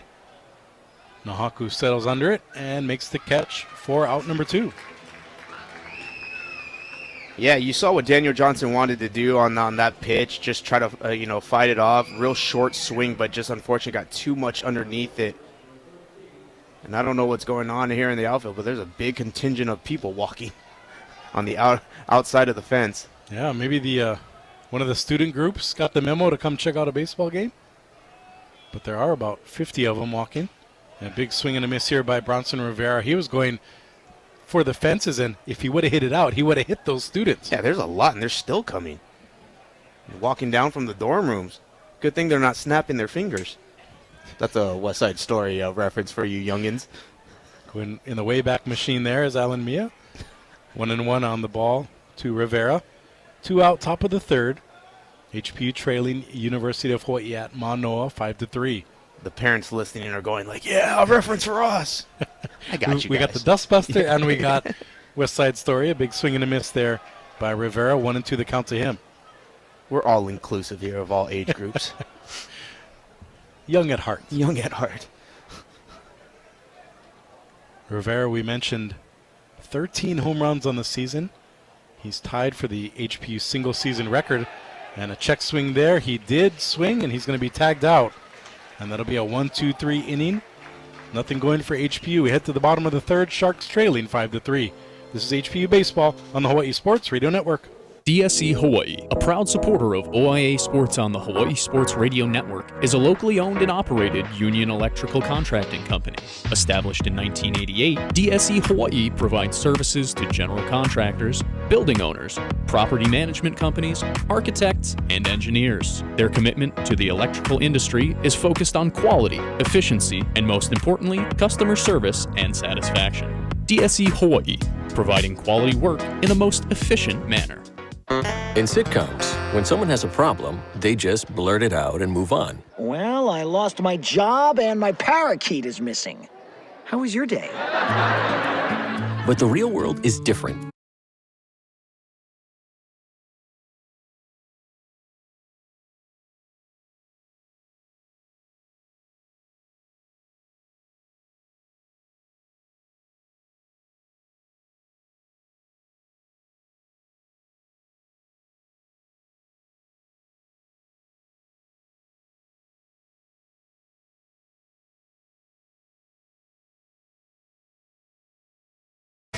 We head to the bottom of the third. Kyle Galdera and Alan Mia here with you at Les Murakami Stadium.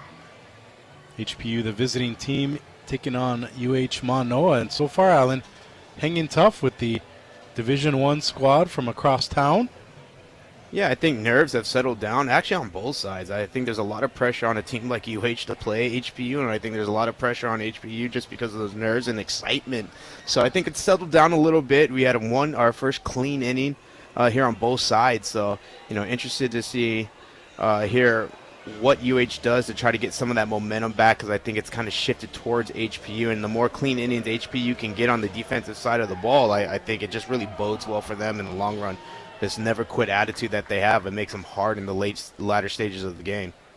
Matthew Miura leading things off for UH, the 3-hole hitter. He singled on a bunt back in the first inning. Big swing and a miss there for strike one. And the HPU pitcher remains in there. Connor Horrigan did really well back in the second inning, looking to continue that here in the third. Horrigan working from the stretch. Here's the pitch. Low and outside for ball one. Yeah, that one fell off just a little bit, but really just trying to throw a real hard, stiff fastball and just be around the plate, work the edges a little bit, really start to get these right-handed hitters diving across the plate and then trying to get them on the inner half, but just kind of fell off a little bit, didn't keep good balance. 1-1 on the outside corner. Nice spot, nice call, 1-2 the count. So far, I'm a big fan of John Matson's strike zone. He's been really consistent for both sides, keeping a good rhythm going for both pitchers. Yeah, I think it's a little open zone. That's what I like. This ball taken to the right side, line drive, and it goes by the right fielder, Sanidad. That one's going to roll all the way to the fence, and that one's going to be at least 3 bases. Relay throw comes in, and it's overthrown. Luckily, the pitcher's there to back it up, but that's going to be what I believe is a triple, because it wasn't an easy play out in right. It is going to be ruled a triple officially, so nice job there by Miura. Not only does he get the hit, but it's a leadoff triple, putting the runner in scoring position to lead off the third frame. This is going to be one of the few times ever you see a hitter who hits a triple look really dejected, because I think really Miura wanted to go for the inside the park home run, and to be fair, I think he would have made it. But, of course, Rich Hill playing it a little safe, stopped him, so he kind of looked a little dejected that he didn't get to go. Well, that's one of those things where obviously he wanted to go, but if let's say you get thrown out there, imagine the gut punch that your team would take if you basically throw away that hit. So I think a really smart move there by Rich Hill holding him up. Ben Ziegler-Namoa, the DH, up to bat now for UH. Runner on third, nobody out, corners playing in. And that ball low for ball one. And I think for UH, they're back on track here, because in the pen, in their committee game, is number 48, Anthony Andrews, the freshman right-hander. Horrigan on the rubber, trying to keep this deficit at 2. Right down the middle, called the strike to Ziegler-Namoa. And that was a hard play for Sanidad. I think that's one of those, you got to make the call early. You're either going to go for it or not. He committed to it. Unfortunately, he couldn't stay in front of it and get to it. And those are the ones where, if that gets by you, it's really in no man's land, and it's just off to the races. 1-1 pitch is taken to the outfield. And will it be deep enough to score the run? It's going to be caught by the left fielder. Here comes the throw. It's on line, and not in time. I thought he got him, but it looked like maybe Miura snuck his hand just under the tag. And as it stands, it's going to be a sacrifice fly for Ben Ziegler-Namoa. That's his 7th sac fly of the year, and UH increases its lead to 6-3. And a little stare down from Miura and pitcher Horrigan, who was backing up their catcher on that play. They almost kind of bumped into each other and just had a little bit of a stare down. So, just kind of, I think that that the juices are flowing. The juices are flowing is what, yeah, exactly. I'm going to bring up Kamana Nahaku, the reigning National Player of the Week. How about that for UH? As the ball goes high from Horrigan to Nahaku. Here's a trivia question. When's the last time the University of Hawaii have had a National Player of the Year award? It was Demeter.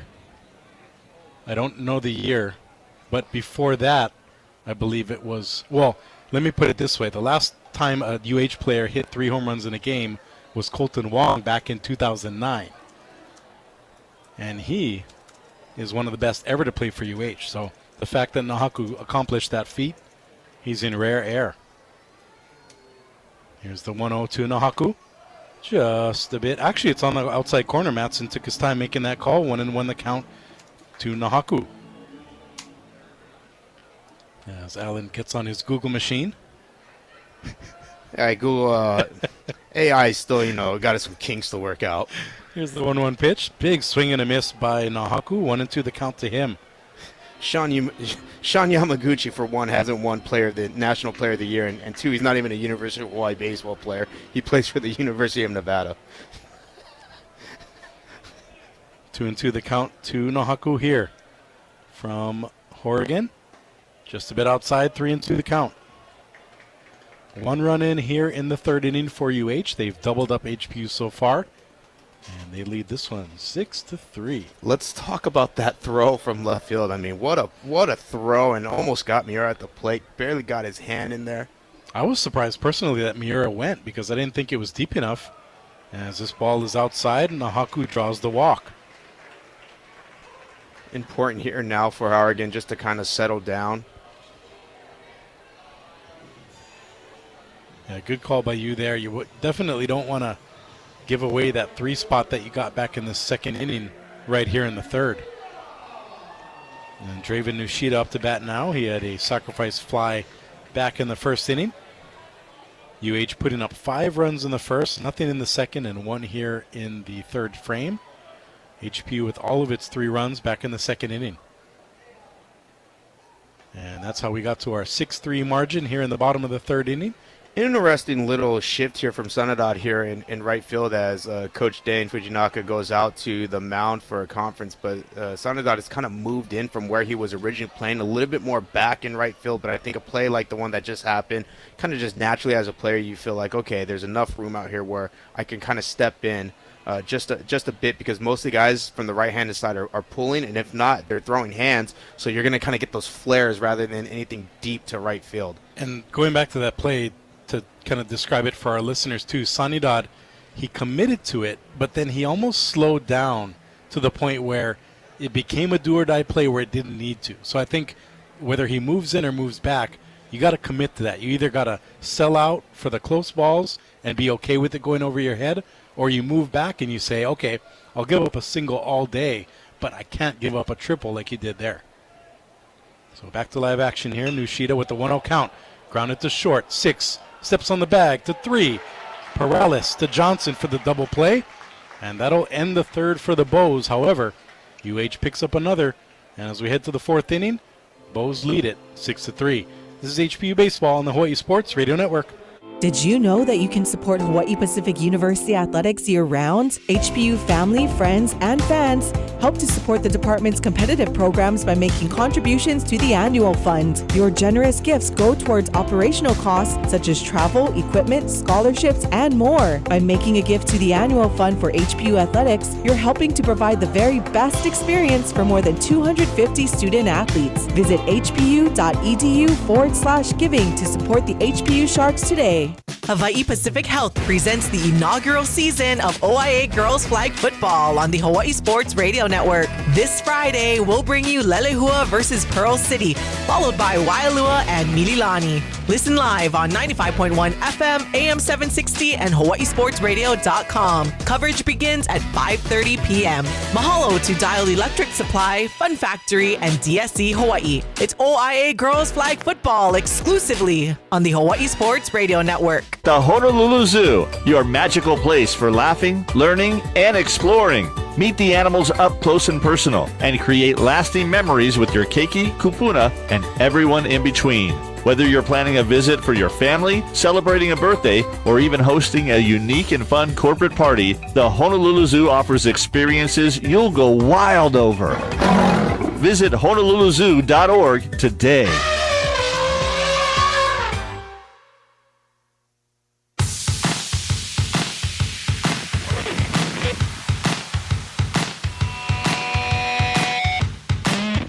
Head to the top of the fourth inning, HPU up to bat, and another pitching change for UH as part of their bullpen game. Looks to be number 48, Anthony Andrews, the freshman, coming in to pitch, the right-hander for the Bows. And he comes in boasting a 2.45 ERA, 1.91 whip on the year. Guy just getting some innings. Again, this is a committee game for the University of Hawaii, so expect a different pitcher here every inning. They kind of got out of sorts a little bit, having to make a change earlier than they wanted to in the second inning. Nice job by Max Jones going a little beyond the call. He came in the second and lasted all the way through the third. And in the bullpen game like this, it's up to the official scorer to award the win. So let's say UH goes on to win. My vote would be for Jones because he came in, and you can't give it to Rodriguez because he only went one inning, so he's out of the way. And, of course, Veloz struggled. Jones did a good job, and now we'll see what Anthony Andrews has to do. But I think Max Jones in the running for the win if UH does hold on. This ball taken up the middle. Another leadoff hit for HPU. Nice job there by Tyler Arnold. And it's squibbed around a bit in center, but no advance by the HPU third baseman. Yeah, Miura had a hard time picking that ball up and actually even kicked it away from himself. But luckily for him, Tyler Arnold not able to advance here, so gets the single. Nice job leading off the the top of the fourth with that leadoff hit. A much needed runner on the base pass. Try to chip away here again, down 3. Troy Harding up to bat now, the HPU catcher. He struck out looking back in the second inning. Sharks down 6-3 here in the top of the fourth, and a quick strike in there to Harding. Frankie Perales on deck. Drew Sanidad in the hole. Runner on first, no out for the Sharks here.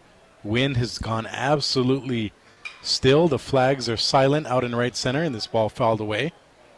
And we got action in the bullpen for the Sharks. And real quickly to close the day for Jones, 1 2/3 innings pitched, 2 strikeouts, 1 hit batter. Faced 6 batters. Alan Mia keeping up with the Joneses here. That ball just a bit outside. Good eye there by Harding. And it always helps when you're a catcher. You know the zone probably the best out of all the hitters. So 1-2 to Harding. Arnold on first. HPU looking to chip away, down 3. Here's the pitch. Taken to the right side. That's through. That's going to be a base hit. Into the corner it goes. And a smart play by Arnold, putting his head down all the way. And he's going to make it easily into third. Just like that, Sharks have it. First and third, nobody out to start the fourth inning. Good job on that outer half swing, not trying to do too much with it. Just goes with the pitch, shoots it down the line into the corner. Actually, great play by Drayden Nishida to get the ball in, to really just hold Harding to a single. But great base running, of course, by Arnold, able to round second and go hard into third. So now you got runners on the corners. You got something happening here. The bunt defense is being called right now by the catcher Faldos. I would imagine a bunt, trying to get trying to see if you could create a little havoc on the base paths, but more importantly, just to move the runner out of double play contention. I'm going to take it a step further. What if the runner Harding steals here and tries to get Faldo to throw it? It's going to be a bunt attempt, nothing going. Runner goes back. It was a safety squeeze, not a suicide squeeze. So the runner Arnold makes it back in time, and a called strike to Perales. That's one Perales has to recognize right away. It's on the outer half of the plate and kind of tailing away, so you got to be able to pull that bat back. But show earlier. This pitch, a big swing and a miss by Perales, 0-2 to the HPU shortstop. Yeah, Perales just trying to make something happen, and understandably, you're in the big stage right now, and you have the opportunity to make something big happen, but you want to stay within yourself and really go with what the pitcher's giving you. 0-2 pitch taken up the middle, back to the pitcher. Looks at second, throws. The second runner comes home. The throw's going to come home, and it's going to be an unconventional 1-6-2 double play. So basically the worst possible outcome for HPU. Perales reaches first. Harding is thrown out from the pitcher to second, and then Arnold, who hesitated, is thrown out from shortstop to the catcher. So after all that, HPU now with 2 out and a runner on first here in the fourth inning. 1-6-2. 1-6-2. Unconventional double play.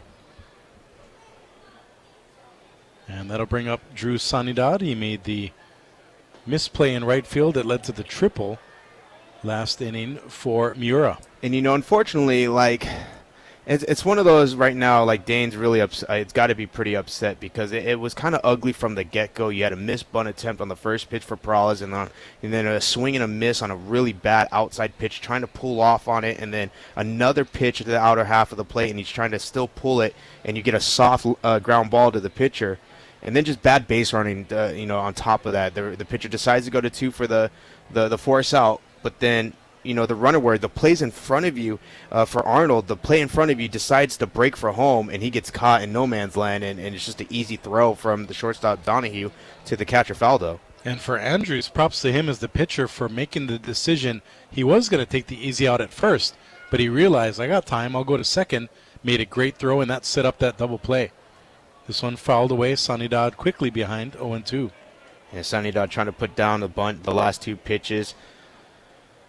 And then it's just unfortunate. I think if HPU is able to at least, convert one of these sac bunt attempts, I think you're in a lot better position and things are a little bit easier on you. But now I feel like you're just trying to force it here.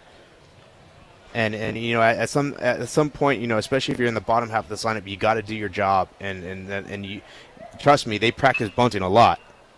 Ground ball to the right side, almost overrun by Sakaino, but he slows down just in time to make the play. 4-3 it goes, and that ends the inning for HPU with nothing going in the 4th.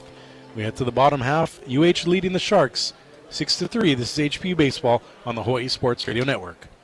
Healthier is working together as a team. Hawaii Pacific Health's team-based approach is designed to make sure you see the right healthcare expert at the right time. It's about collaboration that brings together the skills and personalized care you need. And it's about coordinated care from a team of physicians, nurse practitioners, registered nurses, and other specialists, all working together to help you live healthier. Learn more at hawaiipacifichealth.org/healthierlife. Hawaii Pacific University presents Sharks Weekly on the Hawaii Sports Radio Network, live from the esports arena powered by DSE Hawaii at HPU's ATM campus. Every week, take a deep dive into the men's and women's athletic programs at HPU. Who are this week's standout performers? Which program is making a splash in the classroom, community, and the game? Tune in to Sharks Weekly Thursday mornings at 9 on HSRN 95.1 FM and AM 760, or listen on demand at hawaiisportsradio.com. This is HPU Sharks Baseball, brought to you by DSE Hawaii on HSRN 95.1 FM and AM 760. As we head to the bottom of the 4th, another HPU pitching change. Looks to be number 6, Brennan Kettle. And that HPU pitching change brought to you by Ko'olau Federal Credit Union. If you heard you could get lower loan rates and higher investment yields all under one roof, wouldn't you make the switch? Visit ko'olaufcu.org to discover the KFCU difference today. And Brennan Kettle coming in with a 6.19 ERA, 7 appearances, 4 starts to his name, 16 total innings pitched.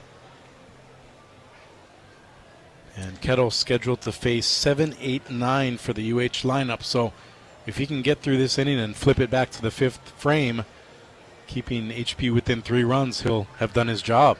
And I think this is actually, a huge spot for Kettle to come in on. I got to imagine you have a little bit of a dejected, team out there with some bad base running as well as just a bad at bat too, that led to that double play. And it's not knocking anybody, but just in those situations, you got to recognize the situation and get the job done.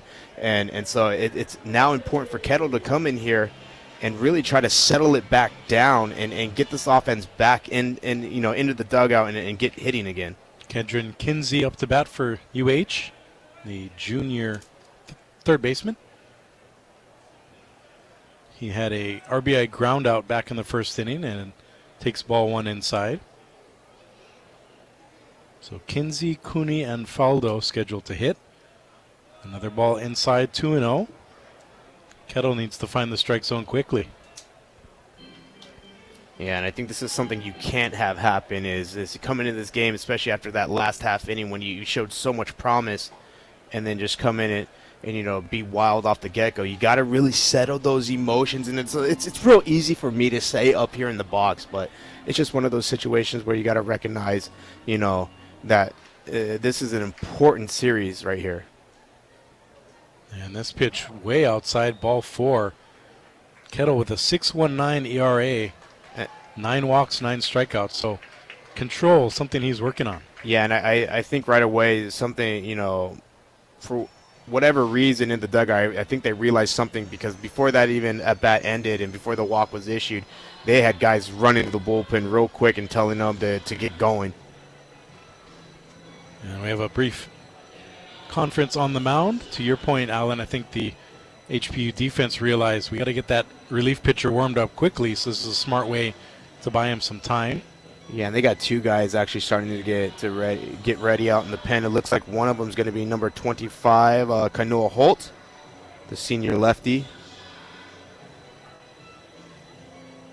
So the pitching conference is Powell. And Aiden Cooney up to bat with Kinsey on first. Nobody out here in the bottom of the fourth inning. HPU trailing UH-Mānoa 6-3. And Cooney showing bunt. We'll see if it's for show after 4 straight balls. He does pull it back, and he takes the called strike. That's a big tip for those youngsters listening in. Anytime you see 4 straight balls, the batter before you, it's always a good idea to take one, whether it's a standard take one or a fake bunt. Basically make that pitcher throw a strike. Here's the 0-1 pitch. Big swing and a miss by Cooney, 0-2. Yeah, it looked like a little bit of a breaking ball, backdoor breaking ball, pulled off on it, head went flying, immediately looked at coach and said sorry, like he knew that wasn't the right, the right approach. And Kettle, as bad as that first at bat with Kinsey looked, he could flip the script here with another strike to Cooney. That one high and inside, ball 1-2 the count. It almost looks like he's just overthrowing his fastball, and again, I don't know if that's nerves or just something he's been really just battling all kind of season long, and it's just the location of the fastball. And if you can't establish that main pitch for you, it becomes real hard. Here's the 1-2. This one popped up the chute. Straight away center field. Coming in is Blythe, and he makes the catch. Nice job battling the lights for out number 1. Yeah, it looked like a changeup. So it looks like the breaking balls are working for Kettle, but just having a hard time really overthrowing his fastball. If you can learn to kind of just maybe back down a mile per hour or two, I think he might be able to locate it a little bit better, because if you can establish it, then you're able to get the breaking balls. We're going to have a pinch hitter here, Jack Salmon. Don't call him Trout, coming in to pinch hit for Hunter Faldo. He's number 15 for UH, junior outfielder. He gets a lot of pinch hit opportunities, and he's kind of that 4th outfielder. And I believe he's related to Tim Salmon, either a nephew or a cousin, but there is some relation to the former. You're an Angels fan, Alan. The Angels, he's a Hall of Famer, right, for the Angels? Kingfish, he's a Hall of Famer in Anaheim. Or Los Angeles, whatever you want to call them now. But no, a big part of my childhood was watching and rooting for Tim Salmon. So Salmon pinch hitting, takes ball 1, then fouls the next pitch away. 1-1 the count with 1 out. Here in the bottom of the 4th, runner on first for UH-Mānoa. They lead HPU 6-3 here at Murakami Stadium. The Angels have had just real good success with players, named after fishes. Things going swimmingly for the Angels this year so far. 4-1 their start, I believe. 4-1, a few extra inning wins. Their young Kyron Parrish really looking good for them. It has been clutch here in these last couple games that went extra innings. But let's not mistake who they played. It was the White Sox, but today was the usually very good St. Louis Cardinals, but a little bit of a couple off years for them as well. 1-2 the count to Salmon. Here's the pitch. In the artificial surface, that's going to be a wild pitch, making it ball 2 and advancing Kinsey over to second. Yeah, that was a spinner that just had too much spin on it. So as soon as it hit the dirt, it kind of went all over the place. It bounced one way, and then went ricochet the other way off the helmet, and then kind of just kept spinning away. So bad news for HPU. Another runner in scoring position for the Bows. We'll see what Salmon can do here. That's one just a bit low, making it a full count. I'm not, I kind of like that pitch. I like where he went, because for a left-handed pitcher, a left-handed hitter, you don't realize for us lefties, that kind of hard fastball low and inside is a real tough pitch for any left-hander to lay off. So Kettle back on the bump. 3-2 pitch coming here to Salmon, the pinch hitter. And that one high and inside for ball 4. 2 runners now on for UH. Let's pause 10 seconds for station ID. You're listening to HPU Sharks Baseball, presented by Hawaii Pacific Health. Home of HPU Athletics, KGUAM, K236CR, Honolulu is the Hawaii Sports Radio Network on AM 760 and 95.1 FM. Welcome back to Murakami Stadium. Kyle Galdera and Alan Mia here with you. UH-Mānoa leading HPU 6-3 in the bottom of the fourth inning, and we're going to have another pitching change. It'll be the fourth pitcher of the evening coming in for the Sharks. And as we get the confirmation on who it is, we want to remind you that this pitching change is brought to you by Ko'olau Federal Credit Union. If you heard you could get lower loan rates and higher investment yields all under one roof, wouldn't you make the switch? Visit ko'olaufcu.org to discover the KFCU difference today. And coming in to pitch to me, number 26, Makana Kia. My apologies, in the pen from our vantage point looked like number 25, but it in fact was number 26. A stalwart here for the Hawaii Pacific Sharks. Yeah, Kia's been around in this program a long time. 3.72 ERA, a 1-0 record. This is his 17th appearance, so he's one of those short inning guys. He only has 19 innings, so basically an inning or so per appearance. He has 25 strikeouts, so more than a strikeout per inning compared to just 11 walks. So he pitches with purpose, and he's around the plate, and that's exactly what HPU needs here, down by 3 in the fourth inning. Yeah, and he's a hard thrower, but a very tough spot to come in for Kia, as he's going to go right to the top of the order for this University of Hawaii Rainbow Warrior team. You know, he's going to have to face Sakaino here. And that's a good point by you, Alan. When I was getting ready for this game, I thought that maybe Rich Hill would put in even more reserves, knowing that his starters have been through a long stretch of the season. But to Rich Hill's credit, I think he knows all these games are must win from here on out, knowing not only do you need to play well in the Big West, but these games you don't want to lose to a team like HPU because that's going to make a dent in your RPI. You know, I think probably he would have, but you look at the last two times he's played his D2 counterparts here. A 9-8 win against UH Hilo in 10 innings, of course, and then playing Chaminade earlier in the year back in early March, winning only 9-4. So really close games with his, the Division II baseball teams here in the islands, and so therefore I think he's taking it a little bit more serious than he'd probably like. But at the same time, it's a good test for these guys. You know, they're in the dog days of the season, and you got to keep them all going. And that's a great point by you. It also goes to show, even though they're struggling record-wise, Chaminade and UH Hilo are very talented teams, and HPU plays both of them to end the season. So it should be a fun one for not only local baseball, but the Pac West race in particular. Back to live action here. Makanakia on the bump. Fakes a pick move to second. Nothing going there. Runners on first and second. Kinsey walked and moved to second on a wild pitch. And Salmon, the pinch hitter, walked as well. I know he spaghettied that one, but I'd like them to just step off and actually throw a regular pick. I think it's one of those situations where a lot of times as a relief pitcher, you're just going to come in humming. You kind of throw the runner off a little bit. That pitch in the artificial surface, out of the reach of Harding. Luckily, the runners don't advance for UH.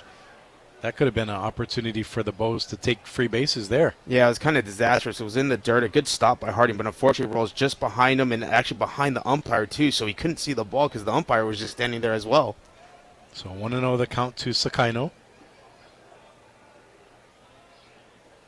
Kia taking a while now, delivering. And this one high and tight. Runner takes off. Throw is in time. Runners off the bag.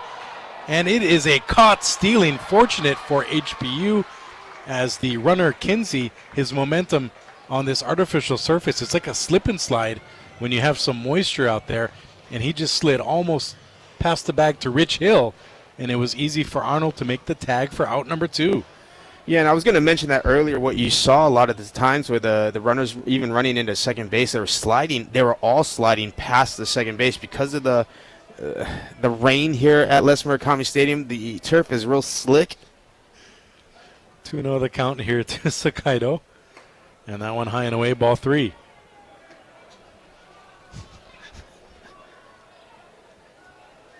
Yeah, we haven't seen any Manoa miss since the first inning, but it's so humid that moisture just really lingers out there on this artificial surface. 3-0 the count to Sakaino. And that one right down the middle by Kia. His velocity's really improved. I think he's hitting, got to be high 80s, maybe even low 90s with that fastball. Yeah, that's one thing they've been impressed with, his strength and being able to not only throw a little bit harder, add a little ticks of velo to his throws, but being able to command it as well. Here's the 3-1. Fouled away. UH bullpen makes a crack at it. 5 guys reaching over. Yeah, that's something you don't want, though, is your pitchers with a bare hand trying to catch a hard foul ball. But, I just want to go back. Great play by Tyler Arnold to stay with it and recognize that he slid past the base and to get the tag.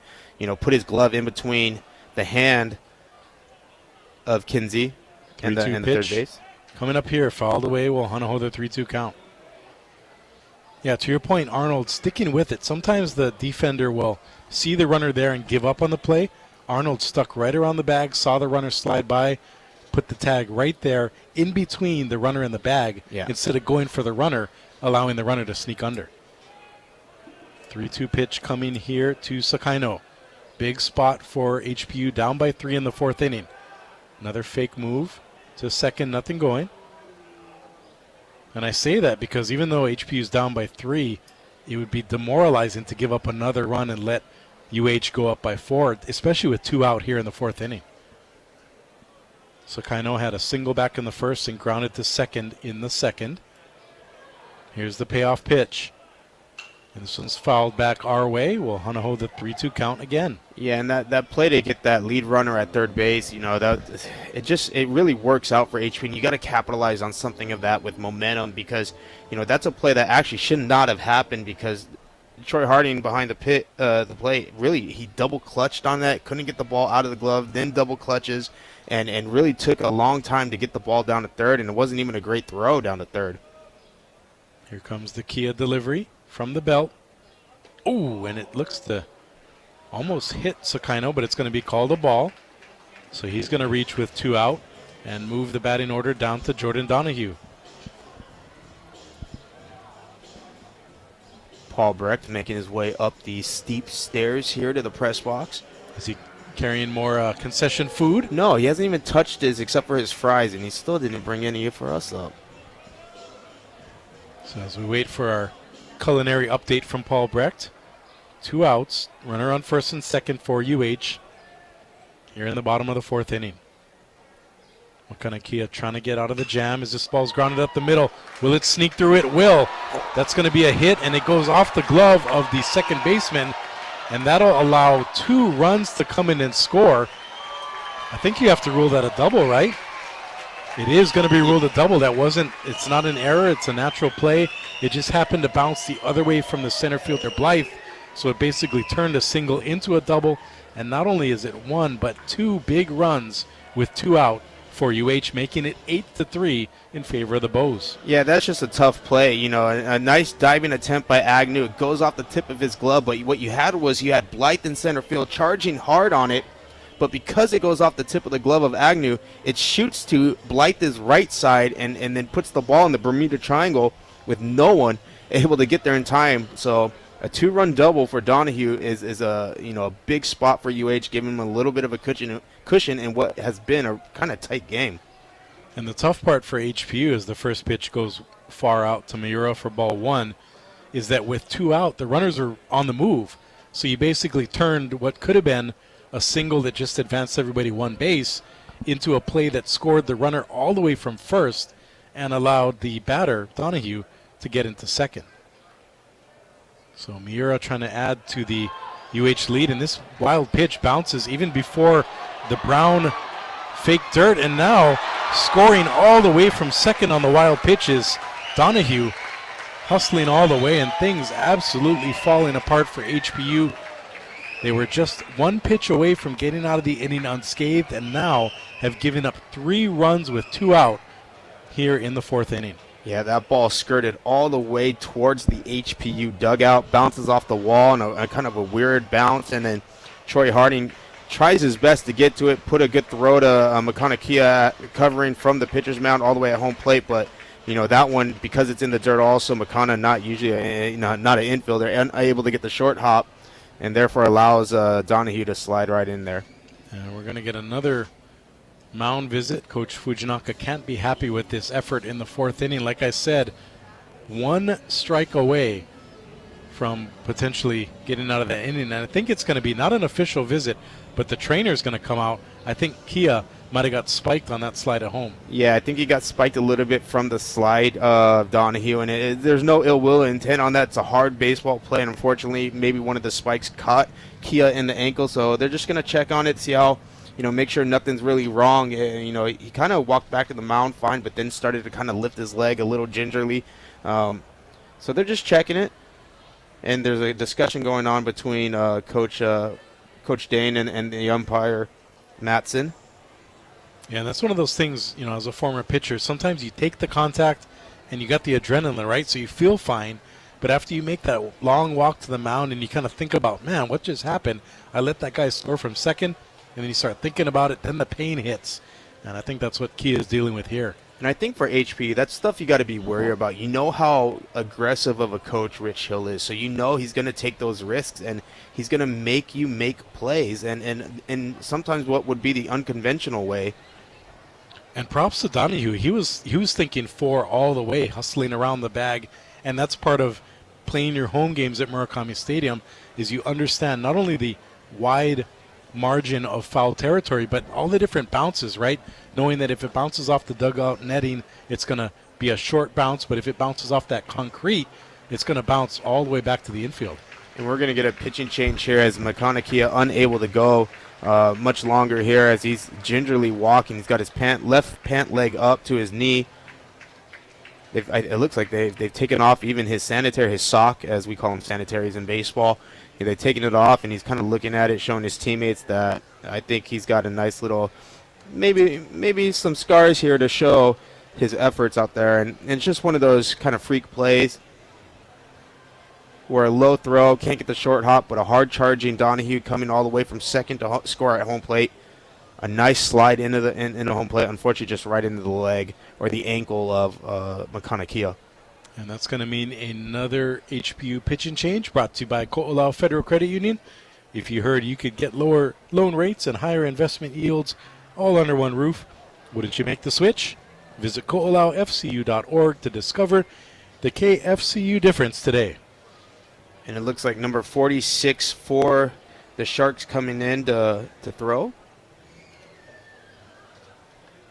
And number 46 is unknown at the moment. We got some guys. Oh, it's Vicente Molina. Hey, my favorite Molina. Unfortunately, he does a great job, by the way, for our folks who are listening now but don't listen to all the HPU programming. He's a frequent co-host on our Sharks Weekly program, which highlights some of the best and brightest of HPU student athletes across all sports, from acro and tumbling all the way to tennis. So not only is Molina a great pitcher, but he's kind of breaking into that media realm and doing a great job of it here on HSRN. Yeah, he's such a well-spoken gentleman too. Like you just love he's got talent in all walks of life. But kind of a tough spot for HPU. Now you got to start thinking about, it's 9-3 here. I know this game means a lot, but at the same time, you don't want to risk injuries here. You still have the rest of the season to play out. You're on the cusp of making the Pac West tournament, but as well as maybe even not needing it to be in postseason play, being in the top 8 spots in the region. Right. And going back to what we said before the game is that if HPU can win this game, it'll really elevate their RPI and even their perception in the country, like Chaminade's win over Wichita State did. Coach Dane Fujinaka basically saying that because of that, Chaminade not only playing Wichita State but beating them, they've elevated their schedule as far as strength of schedule to number 1 in the nation. So if HPU, they would love to come back and win this one, but to your point, if it's out of reach, when do you kind of maybe put some guys in who aren't really experienced, knowing that you really want to focus on your Pac West series that is going to continue starting this weekend? I think again you look at the lines here, and HPU actually out hitting the University of Hawaii at this moment, 7 hits to 6. Hawaii's got one error, HPU doesn't. So I mean, overall, I think HPU's played well. There's just been a couple instances where you wish you could just have back. I think a couple mental lapses. One bad approach led to the snowball effect on the base paths, and so it's one of those things where you got to try to flush that. And if you're going to make if there's any team that can make a comeback right now, especially against a tough team like the University of Hawaii, it's going to be this HPU lineup. So Makanakia exiting with what we're going to call a lower leg injury. I wouldn't be surprised if he caught a cleat right in the shin, because that's what he was favoring as he came off the field. And the reason for the delay here is because of the injury.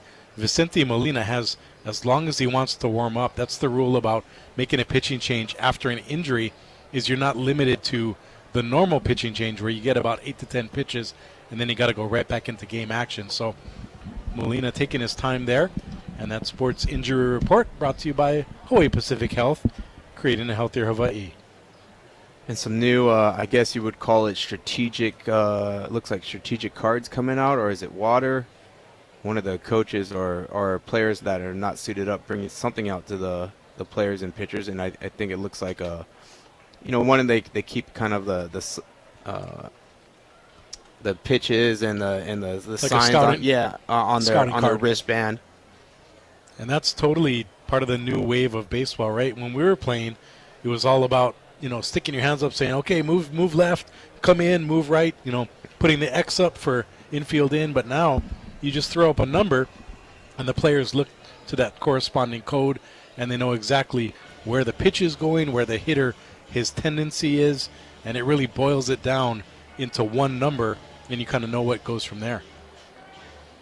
So we are finally back to live action here after the pitching change. Vicente Molina on to throw for HPU. Sharks trailing UH-Mānoa 9-3 here in the bottom of the fourth. Matthew Miura still batting with a 2-0 count. And Molina delivers with a fastball for strike one. A little bit of a defensive shift here for HPU. You have Skylar Agnew at second base, really kind of pinching right up the middle. You had shortstop Frankie Perales move kind of towards to close that 3-5 gap. Here's the 2-1. Sorry, the 5-6 gap. That one's low. 3-1 the count to Miura.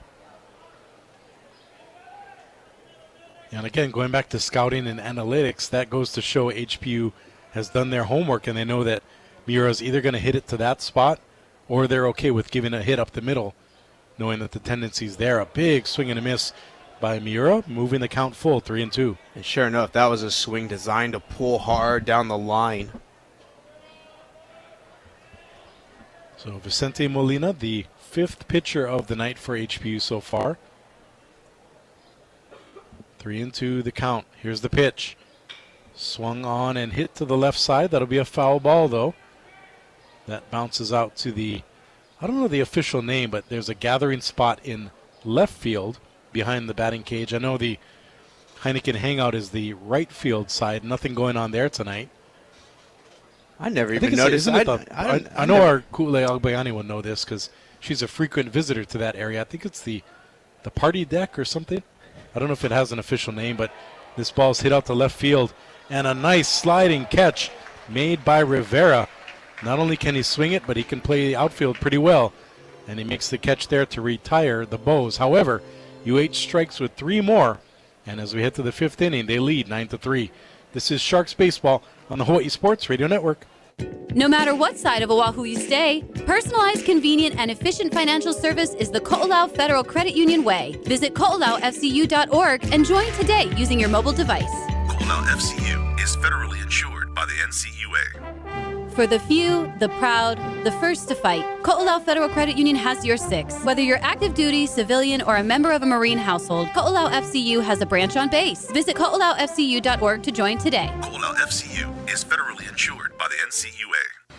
Hawaii Pacific University presents Sharks Weekly on the Hawaii Sports Radio Network, live from the eSports Arena powered by DSE Hawaii at HPU's ATM campus. Every week, take a deep dive into the men's and women's athletic programs at HPU, who are this week's standout performers, which program is making a splash in the classroom, community, and the game. Tune in to Sharks Weekly, Thursday mornings at 9 on HSRN 95.1 FM and AM 760, or listen on demand at hawaiisportsradio.com. The Honolulu Zoo, your magical place for laughing, learning, and exploring. Meet the animals up close and personal and create lasting memories with your keiki, kupuna, and everyone in between. Whether you're planning a visit for your family, celebrating a birthday, or even hosting a unique and fun corporate party, the Honolulu Zoo offers experiences you'll go wild over. Visit honoluluzoo.org today.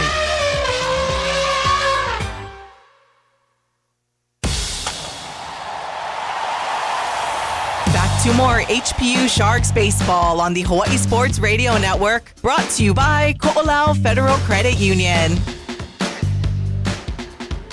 Back at Murakami Stadium, we head to the fifth inning. HPU has its work cut out for it. Down by 6, they trail UH-Mānoa 9-3, and UH will bring in its fifth pitcher of the night. 10 total pitchers so far. We're just starting the fifth inning. It'll be freshman Cohen Barton doing the throwing for the Rainbow Warriors. And our Alan Mia running out of space on his score sheet already. He's a stickler for that, so it's going to be interesting to see how he'll fit that in. It's not the running out of the room on the score sheet that's going to bother me. I'm running out of different colored pens to utilize because there's different color per substitution. So leading things off in the fifth inning, Kan Taguchi coming back from injury. Nice to have him back in the lineup for the Sharks as the DH takes a ball outside. So Taguchi had a single back in the first and was hit by a pitch in the second. He takes this one up the middle. That's now 3 times on base for the HPU leadoff hitter and designated hitter, doing his job for the Sharks tonight. Yeah, and it's a real blessing to have him back in the lineup. I mean, even look like today, 2 for 2 on the day now with the hit by pitch as well. And so, it's a big blessing for this lineup. And now what used to, while he was out injured, you're looking at maybe the top 4 hitters, but now you can go 5 deep that are really just hard outs to get for the opposing teams. And Skylar Agnew bunts it over to third base. Nice play there by Kinsey to retire Agnew. The sac bunt works, and Taguchi moves to second. Yeah, good play by Kinsey at third base. Not only coming in hard on that bunt attempt, but it also takes kind of a weird hop on him, able to adjust in his hands, trust him enough, almost kind of handcuffs him a little bit, but still enough behind his throw to get the speedy Agnew at first base. Noah Blythe up to bat now, the 3-hole hitter, center fielder for HPU. Takes this one to the right side, and it is just a bit foul. I thought that might have gotten down. That was into that tough corner there in right field, but just a bit foul. Yeah, when right-handed hitters go the opposite way, it has that natural tail to the right side, the right-hand side, so it just kind of pushed it a little bit too much, maybe a couple, maybe about a foot wide of the foul line. But a good job nonetheless going with that outside pitch, not trying to pull off like we saw some of the hitters doing earlier in the game. Now starting to kind of rein it in a little bit and go with what's given to them. So runner on second, 1 out here in the top of the fifth. HPU trailing UH-Mānoa 9-3. And if you're HPU, I think you have to score at least 1 here trying to chip away. This ball inside, 1-1 to Blythe. And I say that only because it makes it more manageable to take care of a 6-run deficit 1 at a time. You basically have 5 more at-bats, and if you get at least 1 run each of those, you have a chance to get back in the ball game. Ball too low, making it 2-1 to Blythe. He is 0 for 2 so far. He grounded into a fielder's choice in the first, grounded out to first in the third. And that pitch hits Blythe. Anyway, on for HPU. That's got to be the mantra, as now 2 base runners with 1 out. Bringing up a very tough out coming up here in Daniel Johnson, the first baseman. He's 1 for 2 on the day with the run scored. Singled back in the second inning. Flew out to the left fielder, Kamana Nahaku, back in the third. And now we have another mound visit. Coach Rich Hill for UH running out to talk to his freshman pitcher. And I think he's thinking along the lines of what I was saying, is that even though UH has a commanding 6-run lead, all it takes is 1 big hit right here. Johnson's been struggling from the power perspective, but if he can take 1 out here, you cut that lead in half. So a big spot for Barton trying to work through this inning. Yeah, we know, we've seen Daniel Johnson here the past couple years, and we know he has that power in him. So, it's not, it's conceivable that he could handle one, but really you want to stay within yourself. You want to try to shoot gap right here. You're just trying to chip away a little bit at a time. You're not going to get it all back here with this one swing. You'll take a nice chunk out of that lead, but... And not only that, but if Johnson can get on any way, that'll bring up Bronson Rivera, who has 13 home runs. It's a hit and run. Runners are going. That ball in the gap, and it's going to be an infield single. Really nice job all around. The runners take off. It is going to be ruled a single. Daniel Johnson, you don't need a lot of speed to beat something like that out. And just like that, the bases are loaded with one out for the dangerous Bronson Rivera. Yeah, what a nice play, though, by Donahue. Almost actually had a real good shot of getting Daniel Johnson out at first base. So let me ask you there, do you think, even though Donahue made a nice play, he would have been better off pump faking it and try to backdoor the runner at third? Or do you like that he went for that play? I think it's one of those. I think it's easy for me to say I would have liked him to pump fake, try to get that lead runner on the back door play. But at the same time, if you can get an out, you're holding a 9-3 lead. One run's not going to hurt you, giving up a run or putting a runner in a better scoring position. So I guess I'll reframe that. Knowing that that throw almost got away, and it would have been disastrous had it done that, do you think Donahue would have been better off just hanging on to that ball, pump faking, knowing that he probably would have beaten that throw anyway? Yeah, that's where when you change the scenario, and that's the one where you go at that point in juncture you wanna hold it, but at the same time you look at it, he had enough time really. Daniel Johnson's not the fleetest of foot out there, so. And we're gonna get a pitching change here for the University of Hawaii as Bronson Rivera is due up next. They're gonna bring in a left-handed thrower. I can't see his number quite yet. Yeah, as we get the pitching change for you, it just reminds us the depth that the UH pitching staff has. I believe they have 13 guys that can just alone throw 90 miles an hour plus. And basically in a game like this where it's a designated bullpen game, UH can just continue. Look at their bullpen. They got 10 guys up, all looking at scouting reports, all ready to go. And UH has that arsenal where they can continue to bring in arms. Yeah, and they're going to bring in number 40 here. I do believe it's Jimmy Urban, the left-handed throwing junior, real tall, lanky, hard-throwing lefty for the University of Hawaii. So Freddie Rodriguez started things off for UH. He went an inning. He gave way to Danny Veloz, who only lasted in a third of an inning. Max Jones did a good job in relief. He was followed up by Anthony Andrews. Cohen Barton only lasts a third of an inning here in the fifth. And now Jimmy Urban coming in to pitch for UH. Yeah, and Jimmy Urban on the year only has 3 innings to his name. He's given up 2 hits, 1 run, none earned, but of which 1 walk, 4 strikeouts, an 0-0 record.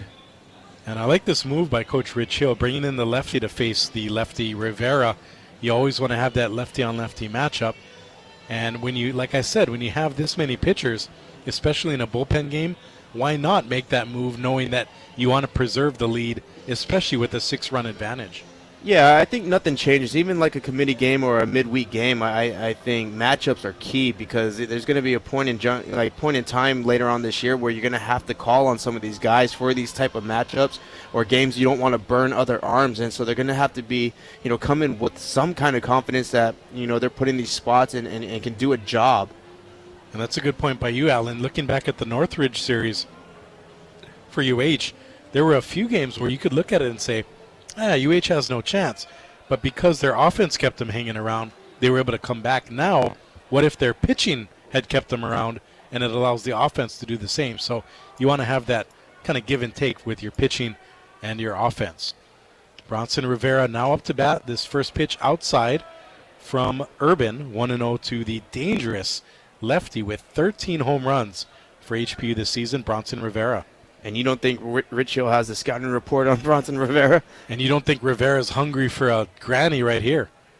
Oh, a big swing, and this bat flies almost to the HPU dugout. I think Rivera had a little extra oomph to that swing.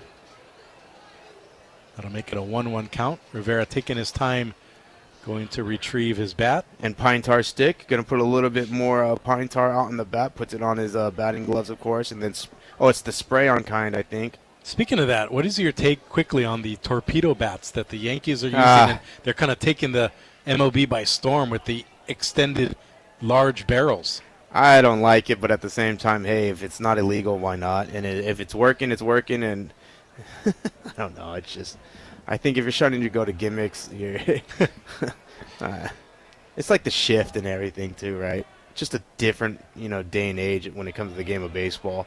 Back to live action here. This ball low, ball 2, 2-1 to Rivera. Daniel Johnson on first. He with a single. Noah Blythe was hit by a pitch. He's on second. And Kon Taguchi led the inning off with a single. He's on third. HPU trailing 9-3. Rivera looking to change that right here. This pitch taken up the middle. That is going to drop in a run-scoring single. It actually might be 2. The throw comes in. Not in time. 2 runs across for the Sharks on the 2-run single by Rivera. And just like that, the Sharks taking a bite out of the deficit. They trail 9-5. What a great job of hitting by Bronson Rivera, coming up clutch for the Sharks. Rich Hill brings in the lefty for that, that specific matchup, and Rivera able to win it. What you have here, though, is a situation. If you're Dane Fujinaki, you got to think about maybe pinch running here for Daniel Johnson. I know you need him in the lineup, but he's really laboring out there as far as speed on the base paths, and you kind of need. This is a big inning where you could really use another run. Or if you're Arnold here, just hit another 3-run bomb, and Johnson can take his time.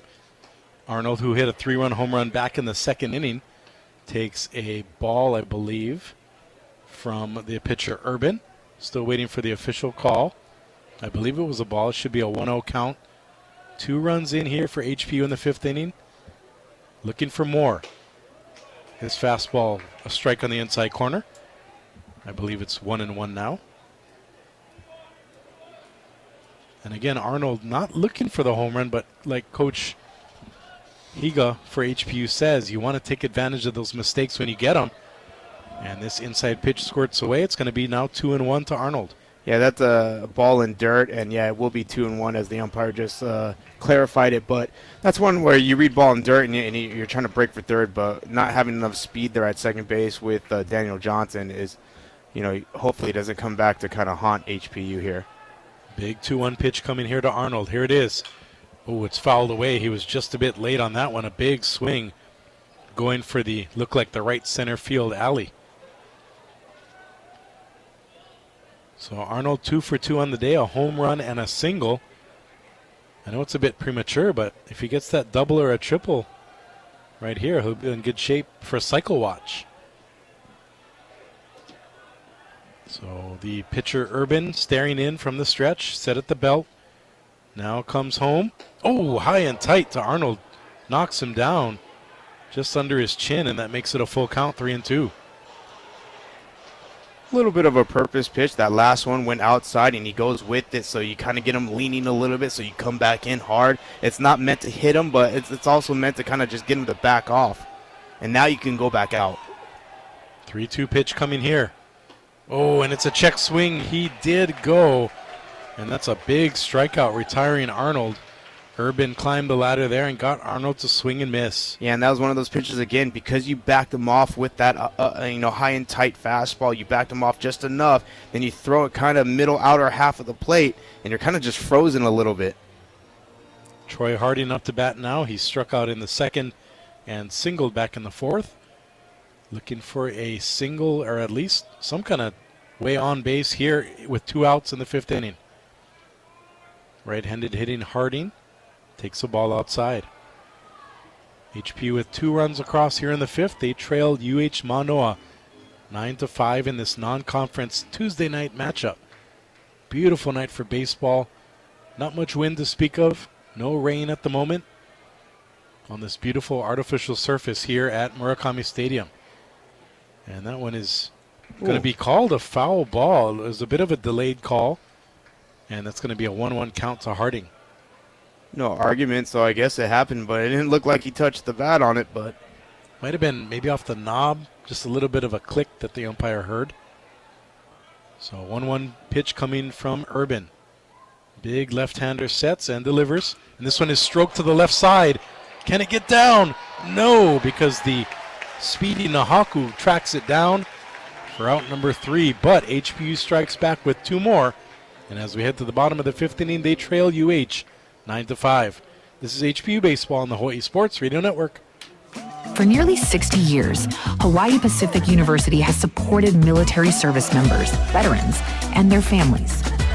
Through HPU's military campus programs, individuals can earn their degree on base, online, or at our downtown campus with flexible 8-week semesters. Plus, HPU is proud to be a yellow ribbon school. Get started at hpu.edu/military. Hawaii Pacific University, helping you go beyond boundaries. Swinging and taken into left field and down. It's a base hit for Sue. Rounding third, coming home is Ohia Pratt. Aiea is in front for the first time today, 9-8. Brennan Sue with the RBI single to left field. And Aiea fired up. The OIA lives here. Relive the winning moments and listen to games on demand. Go to hawaiisportsradio.com and click on the OIA Sports tab.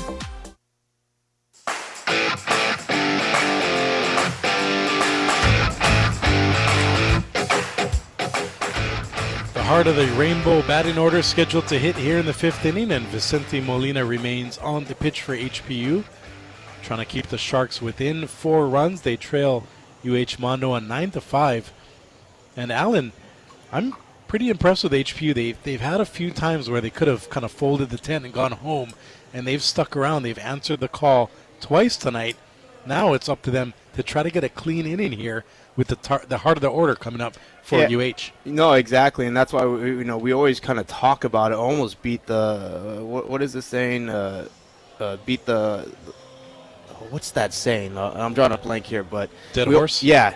Thank you, because we always talk about how this lineup has so much potential to really come back from no matter what the deficit is, and they're showing that. They're actually out hitting the University of Hawaii right now. They're hitting the ball hard. It's just a couple plays didn't go their way, and a couple mental mistakes have led to this 4-run deficit for the Sharks. Ben Ziegler-Namoa leading things off for UH. He has a couple of RBIs tonight. The Lahaina products playing for UH. Shout out to all our Maui listeners tuning in tonight. Vicente Molina. The 1-0 pitch here to Ziegler-Namoa. Grounded up the middle. Perales has it. Nice play over to first for out number 1. That was pretty smooth there, Alan. Yeah, I like it. Came hard, charged up the middle, and he almost kind of got handcuffed a little bit on that hop, but able to hold on to it with the glove, and then, in one fell swoop and one nice easy motion, able to throw it across his body to first base for a nice dart of a throw to get out what is a very fast Ziegler-Namoa. That'll bring up the reigning National Player of the Week, Kamana Nahaku, coming off a 3-home-run game just 2 nights ago in Northridge. Takes this one to right center. The hits keep on coming for Nahaku. This one's going to roll all the way to the right center field wall, and he is chugging for third. And Nahaku is in there with another extra base hit. That's going to be a big triple for Kamana Nahaku. Already a double and a triple tonight. Speaking of Psycho Watch, he's gotten the 2 hardest ones out of the way. Yeah, man, this kid is on fire, and now you're kind of going like, was he really, could he really be the National Player of the Year? And you're darn right he could be. He is just absolutely on a tear. He's seen the ball so well, and his swings are so easy. But he looks a little kind of tender, getting up, maybe kind of knocked the wind out of him on that dive into third base. And you got to give props to Arnold there at third for HPU. He blocked that throw in from right center field like a catcher, preventing Namoa from going all the way home on that play. And defensively for the Sharks, they're going to move everybody in here, try to cut off the run. Draven Nushida takes ball 1 low.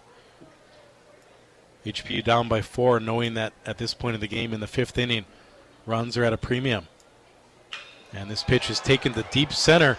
That one is going to get over the center fielder, and Nushida has himself a run-scoring hit. He's chugging for third, and it's going to be back-to-back.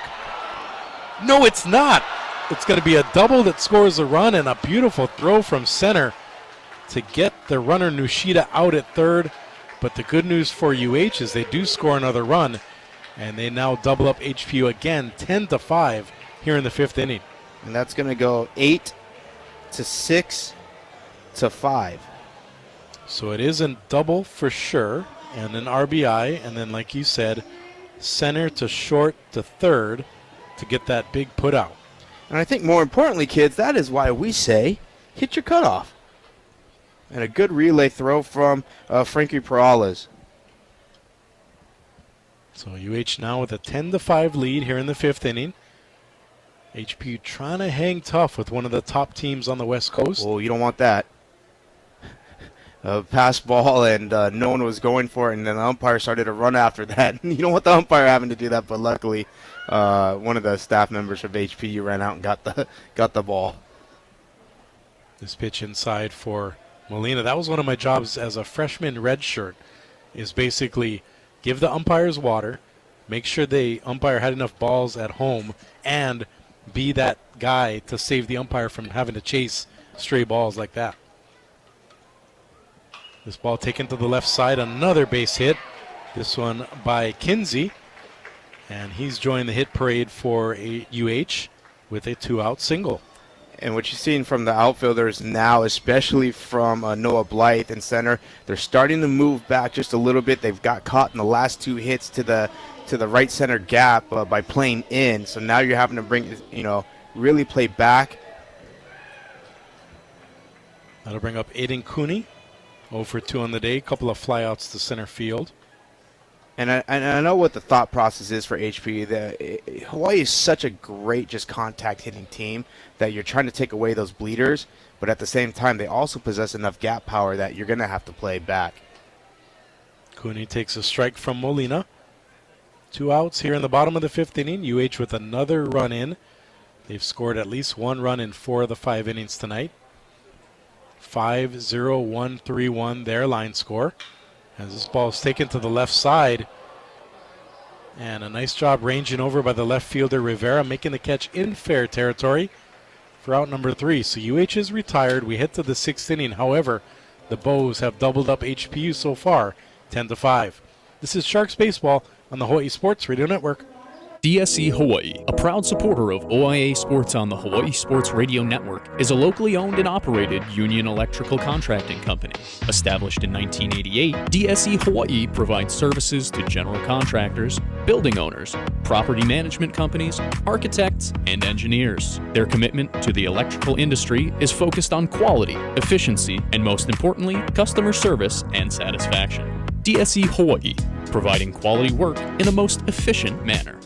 Hawaii Pacific Health presents the inaugural season of OIA Girls Flag Football on the Hawaii Sports Radio Network. This Friday, we'll bring you Lelehua versus Pearl City, followed by Waialua and Mililani. Listen live on 95.1 FM, AM 760, and hawaiisportsradio.com. Coverage begins at 5:30 p.m. Mahalo to Dial Electric Supply, Fun Factory, and DSE Hawaii. It's OIA Girls Flag Football exclusively on the Hawaii Sports Radio Network. The impact of a meal goes well beyond feeding our bodies. Because when people are fed, futures are nourished. And with your help, together we can end hunger. Join the movement at feedingamerica.org/act now. Brought to you by Feeding America and the Ad Council. Fun Factory can't make taking tests fun, and they can't make homework fun, but they can make good grades fun. Upload your report card and turn in your A's, B's, M's, and MP's into game tokens. Visit funfactorygames.com/honor-roll.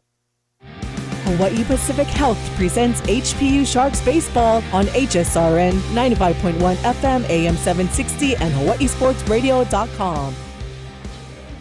Welcome back to Murakami Stadium. We head to the top of the 6th inning. Kyle Galdera and Alan Mia here with you.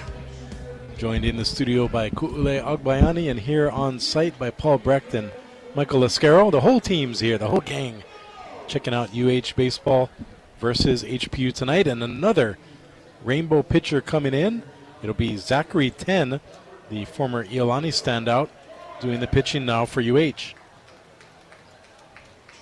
And 10 used to be a fixture in the UH bullpen. He's kind of had a rough start to the year, and that's why he's pitching as part of this bullpen game tonight. But should be an excellent opportunity for him if he can have a good outing. Yeah, 10 on the year is 1-1 on the year, 7 2/3 innings, giving up 7 hits, 6 runs, 5 of which have been earned, 6 walks to 3 Ks. And 10 will be facing Frankie Perales, the 8-hole hitter, the shortstop for HPU. So far 1 for 2 on the day. UH leading HPU 10-5 here in this non-conference matchup. And I would just say, don't let that scoreline really fool you. This has been a pretty close game, and every time HPU has really started to try to pull away, HPU has been able to find a way to come roaring back. So that foul ball makes it an 0-1 count to Perales. 10 working from the stretch. Here's the pitch on the outside corner for strike 2. And I think the big difference, too, is, like, you look for this, like, at the defensive setup in the outfield for the University of Hawaii with Nahaku in left, Miura in center, Nishida in right. They're all playing pretty back, a lot further back than what HPU is playing. And I think that's, again, because Hawaii knows how to play this field. HPU doesn't, not used to it, so. And it's also one of those situations where with a 5-run lead, UH can afford to play back, knowing that they'd rather have a single drop in as opposed to what UH has been doing, hitting extra base hits and doubles and triples into the gaps. Yeah, and there has been a pitch violation, so a ball has been awarded. 1-2 now on the pitch and a swing and a miss. Perales goes down swinging. A nice job by 10 getting the leadoff strikeout as the new UH pitcher. Yeah, Perales just one of those nights, I think, offensively for him. Just looks a little off balance, and I think a little frustration kind of setting in. Doesn't look like his normal self up the plate. I wouldn't go as far as saying looking a little bit lost as Richard Higa right now is talking to him, but just kind of a little off night for Perales. And I believe we have a pinch hitter here for HPU, number 8, Ethan Murakoshi, the freshman out of Mililani High School. So Murakoshi hitting for Drew Sanidad. He'll most likely stay in the game to play outfield. And here's the pitch from 10, taken to the right side, drifting foul. And that's a really nice play by the first baseman, Cooney, catching that one near the bullpen gate for a quick out, number 2. Not what you want to do as a pinch hitter coming into the game is swing at the first pitch and foul out. And the tough part there for HPU is at Hans Larange Park, that ball would have been in the Golden Coin parking lot. Yeah. But here, it's just a routine pop fly out in foul territory. And that'll bring up Kan Taguchi. 2 for 2 on the day with a hit by pitch. Looking to add to his excellent on-base percentage as the leadoff hitter. He fouls that first pitch from 10 away. HPU with 3 runs in the second, 2 in the 5th.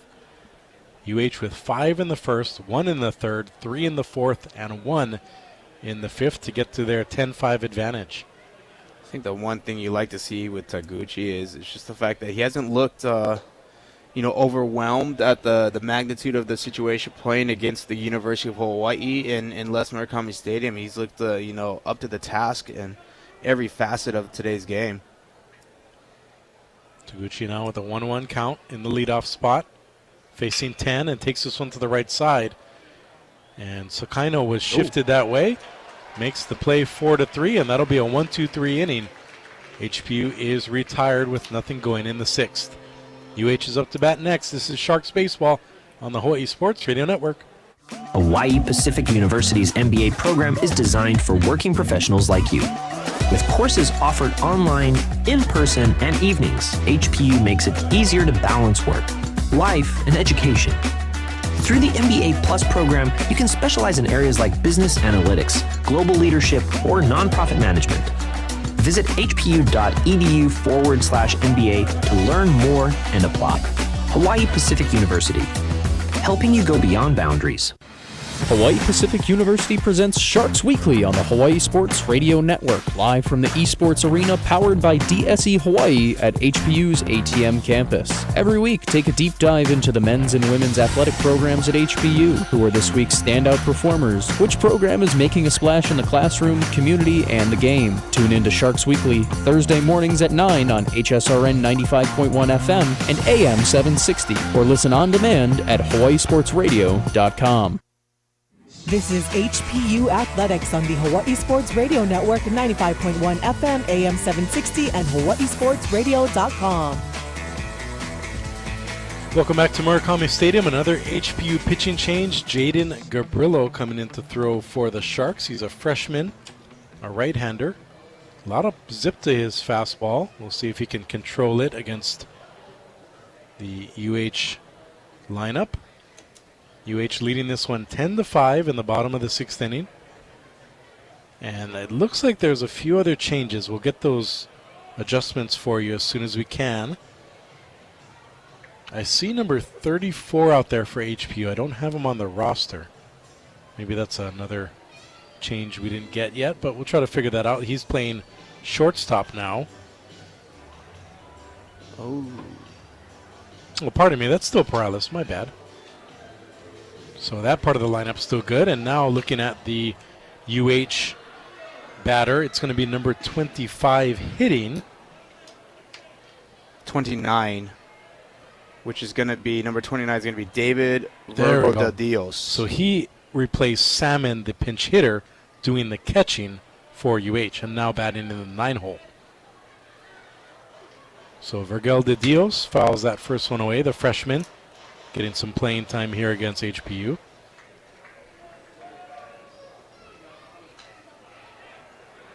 And he fouls that one away, making it a 1-2 count.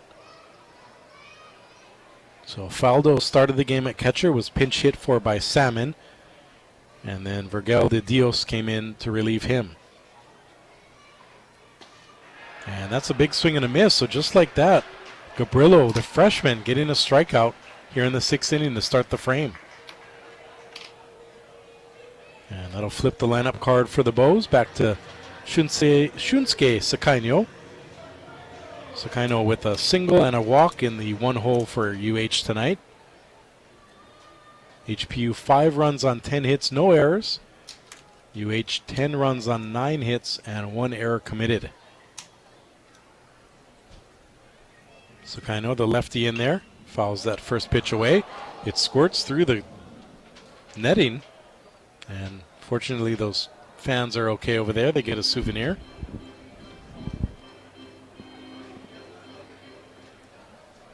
So Sakaino up now. Donahue scheduled to bat next. This pitch in the artificial surface, making it a 1-1 count.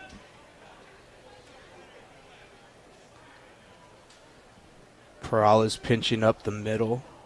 Defensively, HPU's outfielders starting to play a little bit more back than they were to the first 5 innings. Big swing and a miss by Sakaino there. He was going for the home run ball, but instead it's a miss and a 1-2 count. Sorry, the first 4.5 innings, I should say, but I like this a little bit better setup in the outfield for HPU. Fouled away by Sakaino. Will Hanaho the 1-2 count? Because I also think as an outfield, it's easier to come in on balls than rather than go back or, you know, and so I'd rather much have HPU play back and then just have to come in on everything. I think they got enough speed in the outfield to cover that ground, but I think it's a tall order to, you know, ask. To go back on a ball, especially, you know, 385 to dead center, 365 to the alleys. Anything gets by you, it's off to the races. And here's the 1-2 pitch. Check swing. Did he go? He did. That's going to be another strikeout. Back-to-back Ks by the freshman Gabrillo. And even if HPU doesn't come back to win this game, it's nice to see some bright points like Gabrillo coming in and getting 2 big strikeouts against this powerful UH lineup. Yeah, and it's not like he's facing a slouch of a lineup from top to bottom. I mean, they're stacked either way. And so you got Jordan Donahue coming up next, so another tough order, you know, to ask of Gabriel, but he's firing it. Ball one in there to Jordan Donahue. Looks like Farrington head coach Eric Tokunaga down the third base line talking to our Michael Lascaro. And that reminds me that we'll have Farrington taking on, I believe, Waianae tomorrow in our softball game of the week in the OIA action. Coming to you from the heart of Kalihi at Lanakila Field. That pitch in there, a strike to Donahue, 2-1 the count to him.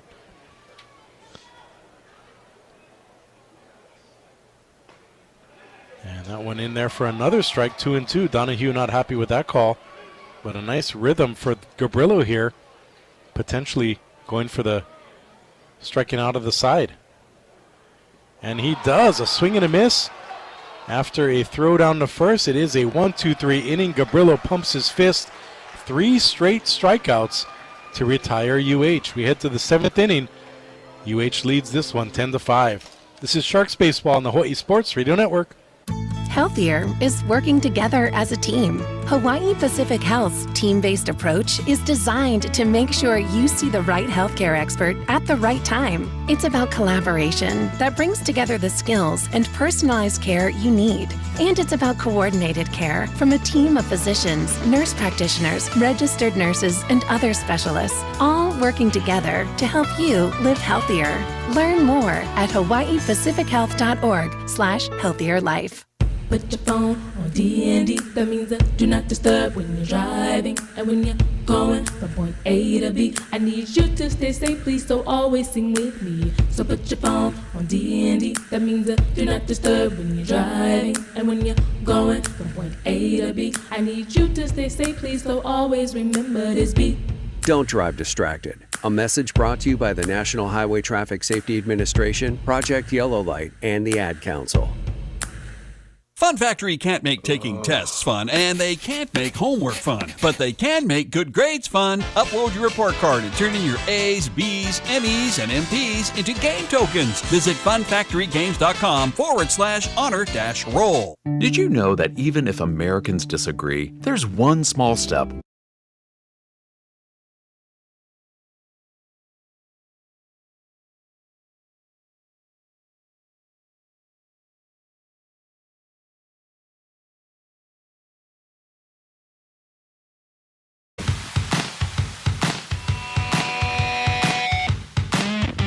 the 7th inning here at Murakami Stadium.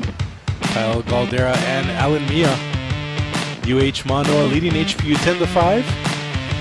And just an update to my plug earlier. It's actually Farrington versus Waianae in Hawaii baseball from Joy Disa Field at Lanakila Park in Kalihi tomorrow. Be sure to tune in right around 3 p.m. for live Hawaii baseball right here on HSRN. All right, back to live action. Skylar Agnew leading things off here in the 7th, taking ball 1 outside. And it looks like number 34 for UH is still in there, Zachary 10, continuing to pitch for the Bows. So Agnew leading things off. He'll be scheduled by Blythe and Johnson. As a big swing and a miss by Agnew evens the count at 1-1. HPU down by 5 with 3 at-bats left to go if they want to get back in this ball game. Beautiful night here in Mānoa. The lights are on. No wind to speak of. As 10 taking his time, sets and delivers. Just off the inside corner for ball 2. 2-1 now to Agnew. Agnew so far today 0 for 3. Popped out foul to third, fouled out to the left fielder, and then actually 0 for 2, he had a sacrifice bunt as he takes strike 2 there, 2-2 the count to Agnew. Really nice crowd on a Tuesday night. I'd say probably at least 1,500 will wait for the official attendance figure. But definitely the biggest crowd of the year to watch HPU baseball. Here's the 2-2. Agnew takes it to center. Will it get down? It will. Another leadoff hit for HPU. Skylar Agnew getting in on the hit parade. That's hit number 11 for the Sharks tonight. And we talked about it, Alan. That's a testament to Coach Richard Higa's hitting approach. HPU already has a season record for HPU home runs, 36. They're basically hitting at a high average clip, getting guys on base. And that's what's allowed HPU to build a very strong 19-14 record so far. That'll bring up Noah Blythe now. Runner on first, no out. Fouls this one away, 1-1 the count. Yeah, when it comes to Richard Higa, I think he's done just such a great job of not only getting kids to buy into his approach, but getting a way for these kids just to trust them. You're talking about a coach who's just made, a couple years removed now from his own collegiate playing days and around the same age as some of these players. Actually, some of the guys on the team were his actual teammates, This ball grounded to third. Could be double play action. It is. 5-4 to 3. Kinsey to Sakaino to Cooney. And just like that, both runners erased. 2 outs here in the top of the 7th. As I was saying, getting these guys to trust the guy who's just, their same age, but they've really bought into him. They appreciate the way he approaches them. He cares about them as not only just players, but just as humans as well. And it's a great mix. So he's done a tremendous job. But I think for HP right now, what they got to do is, because they keep getting leadoff hits or their leadoff runners on, they got to find ways to get these runs across. Daniel Johnson up to bat now. 2 outs here in the top of the 7th inning for HPU. HPU down to their final 7 outs of this ball game. Johnson with a 1-0 count against Zachary 10, the relief pitcher for UH. This pitch grounded to third in fair territory. Across the way goes Kinsey to Cooney. And just like that, HPU is retired in the 7th. We stretch it out and head to the bottom of the 7th. This is HPU Sharks Baseball on the Hawaii Sports Radio Network. No matter what side of Oahu you stay, personalized, convenient, and efficient financial service is the Ko'olau Federal Credit Union way. Visit ko'olaufcu.org and join today using your mobile device. Ko'olau FCU is federally insured by the NCUA.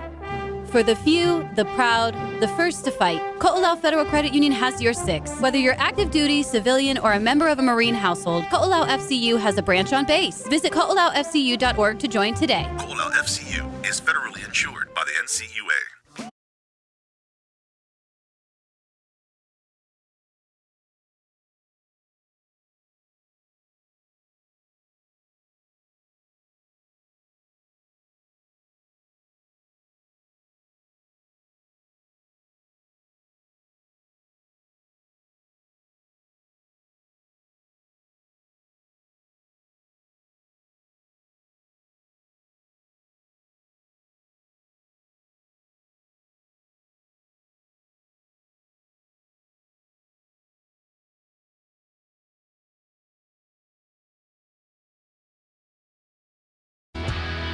We head to the bottom of the 7th inning. Kyle Galdera and Alan Mia here with you. And speaking of the 7th inning, we want to remind you that Hawaii Pacific Health is proud to be the official healthcare partner of Hawaii Pacific University Athletics. Together, we're creating a healthier Hawaii. Also, be sure to stay tuned after this game for our Ko'olau Federal Credit Union post-game show as we wrap up the ball game and talk about some of the happenings. Alan, it's been a pretty fun matchup. Even though HPU is down 10-5, they're still in this ball game, and what they need most right here is a 1-2-3 inning, a shutdown inning. And the great guy to do that is Jaden Gabrillo, who had 3 strikeouts back in the 6th frame. Yeah, and he starts off with Matthew Mura with a nice strike on the inner half of the plate. So, continuing to pump strikes. And Gabrillo gets a ground out here. Arnold has it across the way. Nice pickup by Johnson for out number 1. So it'll be 5-3 in the scorebook. And looking at Gabrillo, he came into this game with a 6.94 ERA in 23 1/3 innings, 18 strikeouts compared to 14 walks. And I don't want to botchy him, but so far he's been right around the plate, throwing strikes, throwing to contact, and that's exactly what HPU needs right now. Move quickly through that UH batting order. Yeah, and his pitches right now look like they have some pretty good movement on it as well, keeping the hitter so far off balance. So you like to see that, and the confidence just grow. Ben Ziegler-Namoa fouls this one over the Murakami Stadium roof, actually onto it. I know our Spectrum OC TV counterparts, Kanoa Leahy and Pal Eldridge, whenever a ball's hit on the roof, they go to Pal Eldridge for a trivia question. They call it a Pal's Pearl. You got anything cooked up for us, Alan? Is this ball's taken to the right side for a single for Ziegler-Namoa? No, I pretty much wasted it on asking who the last time the University of Hawaii had. That was and it was Demeter, right? I don't know. I'm still trying to figure it out. Oh boy, the Google machine not working for Alan Mia tonight. Google not working. ChatGPT, all the AIs. How about next year when we're back for HPU? You'll have I'll have a couple of questions ready. Yeah. We'll call it. We'll come up with a fun name. You can weigh in on social media and let us know what we should call that segment of our broadcast. And Ku'ele said, yes, it was Demeter. So good job, Kyle. You got that one right. Hey, what do I win? Coke and a smile. Kamana Nahaku up to bat now with the runner on first. 1 out here in the home half of the 7th inning for UH. And I mentioned it earlier, Nahaku already with a double and a triple. He's a single and a homer away from a cycle. I know it's kind of late in the game, but you never know. And he's got the walk, too, so. Now a 2-0 count to Nahaku. The freshman Gabrillo really will be tested here. He got Miura out, then gave up a single to Ziegler Namoa. And now facing the National Player of the Week. And he gets him to pop out, or pop up. We'll see if it's a pop out. It is going to be caught by the left fielder. Nice job by Rivera coming in to make that catch. Yeah, good play right there. Frankie Perales looked like he might have just lost it a little bit, was kind of moving back towards his right, then left and right, and I think Rivera kind of understood that, and so he came in hard and was able to call Perales off at the last minute, making a nice catch. And that'll bring up Draven Nushida, who had a double and was thrown out trying to stretch it to a triple back in the 5th inning. UH-Mānoa leading this one 10-5 here in the bottom of the 7th. And fouling the first pitch off is Nushida.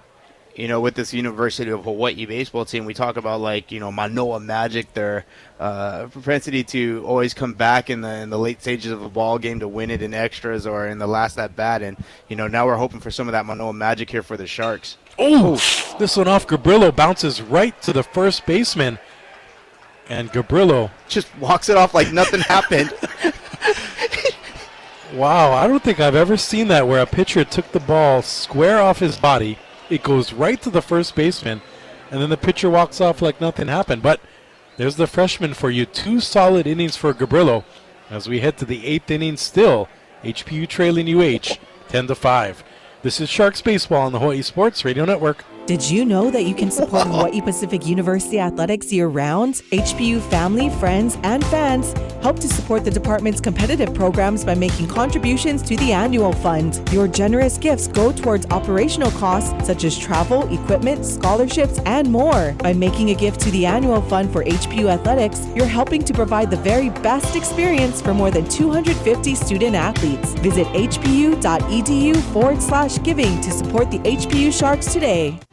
DII Electric Supply is Hawaii's premier lighting distributor and supplier, serving commercial and retail customers alike. Located at 2240 Kalua-Opalena Street, DII Electric's expanded retail showroom features one of the largest selections of lighting fixtures, fans, and smart home lighting solutions. Schedule an appointment with one of their design experts to create a home lighting design that you will enjoy for many years to come. Visit DIIElectricSupply.com or give them a call at 808-845-7811. Hawaii Pacific Health proudly presents Hawaii Pacific University Sports on the Hawaii Sports Radio Network. Listen live to HPU men's and women's basketball, baseball, and softball on HSRN 95.1 FM, AM 760, or at hawaiisportsradio.com. 180 over 111, and I had a stroke. I couldn't speak or walk. This is high blood pressure. Get back on your plan. Go to loweryourhbp.org. Brought to you by the American Stroke Association, American Medical Association, and the Ad Council. Back to more HPU Sharks baseball on the Hawaii Sports Radio Network. Brought to you by Ko'olau Federal Credit Union.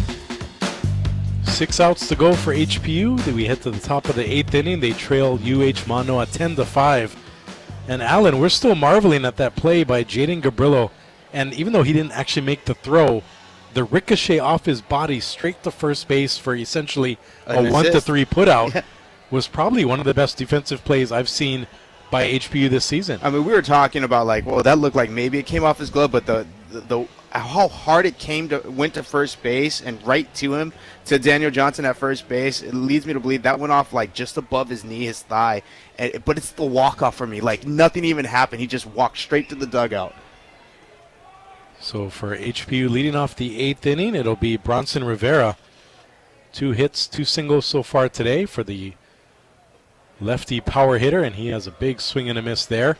New AUH pitcher Kyle Dobbins, the right-hander, tall right-hander, into pitch here in the 8th inning. Yeah, he boasts a 4.05 ERA, no wins, no losses. 6 2/3 innings pitched, 2 hits, 3 runs, all of which have been earned. He's got 1 walk, 6 Ks. And that one Looked like it hit Rivera, but it actually bounced off the artificial surface and skips back for a ball. HPU coming into this game at 19-14 overall. UH at 20-6. There's a lot of chatter about there. If UH can continue this strong run, they might be in line to host a regional. How about that? Yeah, I think it's called Operation Honolulu Regional. I think it's the hashtag on on social media making the round, or it's like hashtag Honolulu Regional, something like that of that nature. But there's they gotta pick up a few more series wins here, and against especially the top remaining teams here in the Big West Conference. 2-1 now to Rivera. Here's the pitch, another low one, 3-1.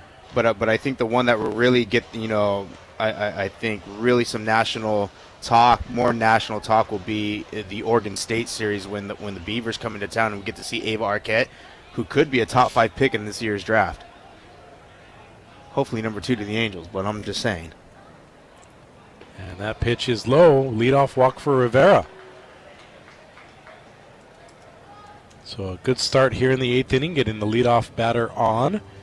That's now the 3rd time reaching base for Rivera tonight. And that'll bring up third baseman Tyler Arnold, who has a 3-run home run, which he hit back in the 2nd inning. And for HPU, I've said it a couple times in these last few innings, they've got to score here if they want to get back in this ball game. Down by 5. And a big swing there by Arnold. He was going for another blast. 0-1 the count to him. Nice pitch there by Kyle Dobbins. By my math, that's the 8th pitcher from UH tonight in a true bullpen game. And this one taken to the right side, fouled away onto the roof. Another Murakami roof shot, as that's quickly an 0-2 count to Arnold. Speaking of which, that Oregon State series, they actually faced number 13 UC Irvine, but right now Oregon State ranked number 12 in the nation. So the 0-2 pitch coming here to Arnold. That one high and away. And refresh my memory, is Oregon State playing as like an honorary Big West member? Yeah, they are. Okay. What about Wazoo? Are they part of that deal too? That I'm not sure, but I got to look. But okay. But I know Oregon State's coming to town here in about a month. And here's the 1-2 pitch. Taken to right center. That one's going to get down. The hit parade keeps on marching for HPU. That's going to get a run in as Rivera will be sent home. He's going to cruise in, slides for good measure, and that's a run-scoring double by Tyler Arnold. He has a homer, a single, and now a double here for the Sharks. So HPU gets on the board here in the 8th inning, and they trailed UH-Mānoa 10-6.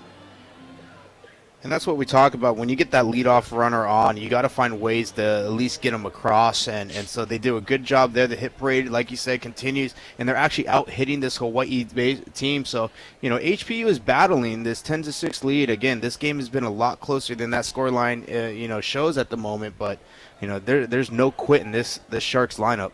Troy Harding up to bat now, the HPU catcher. Takes a strike, and I've got to harken back to that game we did against Biola, right?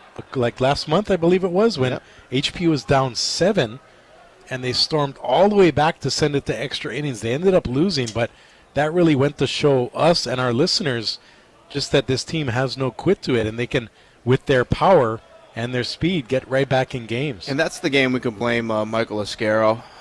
He had to take over for me since I had some obligations I had to get to. That's right. He was a pinch color man. Yeah, so he pinched hit for me in the extra innings, and we all know how that went. And I'm just I'm just joking, of course. Michael. So wait, wouldn't we blame you though for leaving, not Michael? Well, it depends on how you want to look at it, but since a wild pitch here that'll allow the runner Arnold to move to third. And that's big now with no out. HPU with the runner in scoring position, trying to get within 3 if they can score Arnold from third. Yeah, just going back real quick, it just depends if you're a half glass empty or full type of person, Yeah. Well, the main thing here for HPU is they are now within 4 runs and 90 feet away from making it a 3-run disadvantage. Still nobody out, too. 1-2 pitch coming here to Harding. Here it is. Taken to the left side. That's going to go through. Another run-scoring hit. And HPU is within 3 with the runner on first. This game's starting to get really exciting. A good job on that fastball on the inner half of the plate, being able to get the hands through and really punch that through the 5-6 hole on a diving try by Jordan Donahue. Just not able to come up with it. Too much on that. And we're going to get a pitching change here from Coach Rich Hill and the University of Hawaii baseball team.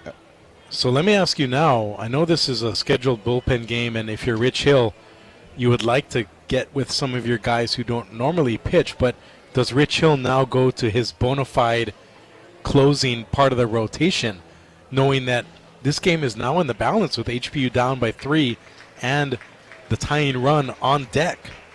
Yeah, I think maybe if this is, I think if we're probably in the 9th, he might, but right now he's going to go with the freshman Ethan Thomas. Ethan Thomas on the year is 1-0, 7 and a third innings pitched. He has given up 5 hits, 4 runs, all of which were earned. He's got 9 strikeouts to only 1 walk.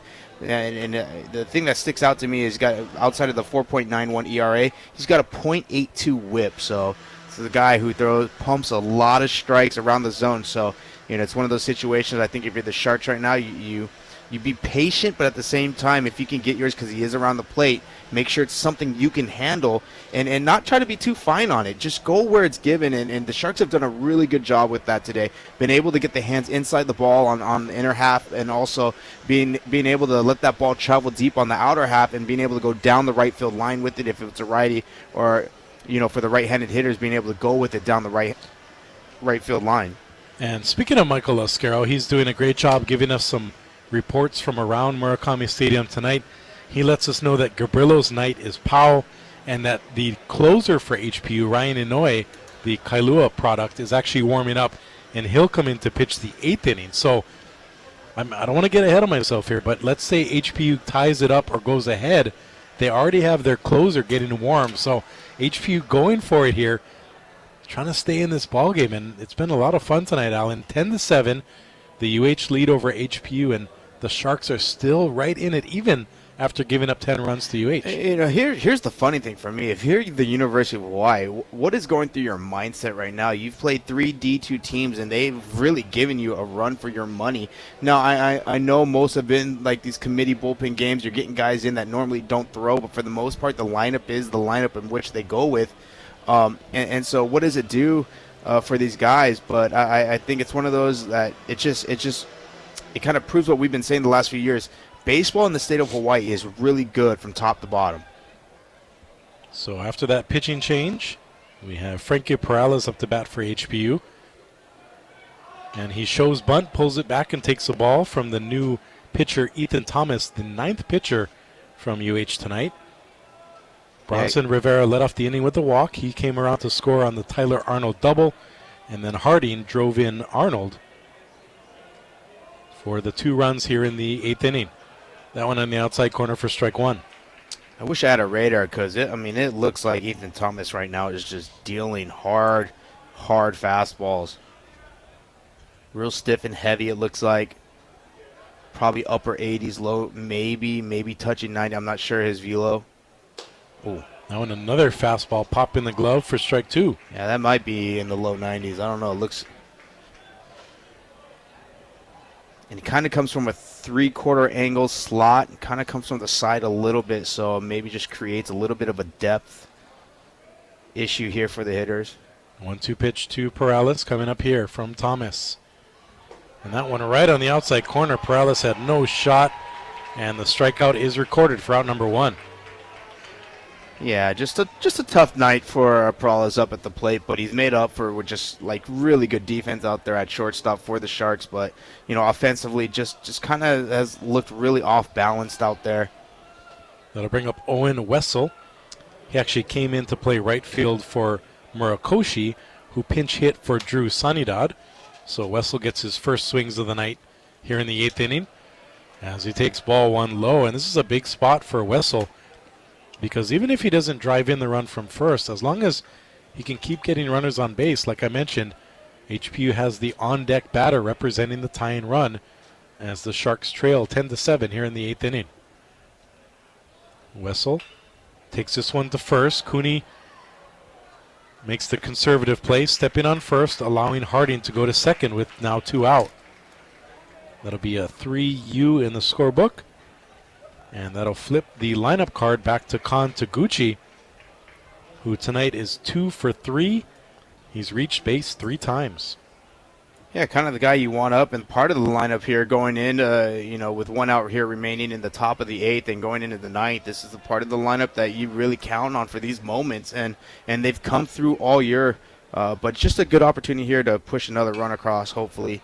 And you just hope Kon Taguchi can just stay kind of hot and be in that mode that he is where, like we said earlier, he just doesn't look, out of sorts here, under the lights at Les Murakami Stadium. Has really looked poised, has had a really good approach at the plate. Coming back from injury, it's not easy, but he's looked good. And that pitch low for ball 1. Taguchi looking to continue the wrath of Kon tonight as the leadoff batter for HPU. That was probably one of your better ones, buddy. I'll give you that one. You went West Side Story. I did. Kick it back to Star Trek, right? I did. 1-1 the count to Taguchi. Runner on second, 2 out. And this is a wild pitch. HPU now 90 feet away from getting their 8th run of the ball game.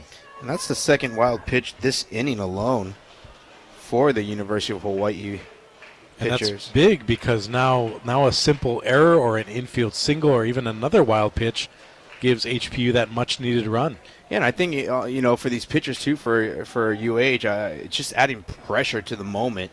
You don't want to be that guy, you know what I mean? And right. I think the term is high-leverage pitches. The more of those, it almost counts for like 5 high-leverage to 1 regular pitch. This one fouled away, 2-2 now, the count to Taguchi. I really love this at-bat right here. He's fouled off a couple in a row, but he hasn't missed by much. So Taguchi stepping in there, crowding the plate a bit with the 2-strike approach. Choking up on the bat as he waits for Thomas to get his signal. Sets at the belt and comes home. This one taken to the left side. That's going to fall. Another hit, another HPU run, and the Sharks are within 2, 10-8 here in the 8th inning. He's making a serious case for player of the game here, Kon Taguchi. I mean, again, just a solid approach at the plate. Outside pitch doesn't do much with it except for go with it. Go where it was given. A little bit elevated, but able to keep the bat head on top of it. Hard line drive to the left fielder, Nahaku. And I wonder if Rich Hill has a step meter going on tonight, because he's almost worn a line between the dugout and the mound with how many visits he's had to make tonight. This might be one of the few times I look at Rich Hill tonight, and even for the most part in his career so far here at the University of Hawaii, where he looks a little frustrated, and not just at one single person, but maybe as a collective group where, he's kind of giving it to everybody right now, so I don't really know what that conversation is. And a lot of times, too, it's just his passion. He's not really mad or, too high or too low. It's just that passion he has for the game and the teaching moments. But sometimes it comes across as he looks kind of upset. So, well, let me jump in there. I got to give credit to Rich Hill for actually playing the D2 teams. I'm not going to mention names. Mike Trapasso, I'll say it. But there was a former UH coach who refused, and I know because I was one of the last HPU team members to play UH before the basic ban went into effect. That team wanted nothing to do with D2 teams, and now Rich Hill gives the opportunity to all 3 every year. So props to him for setting up these games. Yeah, props to him. And again, I'm not trying to name names here, but I think this is, but a game like this is, and actually that's probably against Chaminade and UH Hilo too. This is the reason why he didn't want to play him, for these exact moments, in case something like this happened. It could really hurt you, derail you. But at the same time, I respect it. Rich Hill understood that it's a way to get guys in and get guys innings. So that way, if he ever did have to call him in a situation here in conference or later in the season, that they were going to be ready to go and they have innings and confidence under their belt. But right now, a little tough sledding here for the University of Hawaii pitchers. So Agnew draws the ball, then gets a offensive timeout to talk to Coach Dane Fujinaka.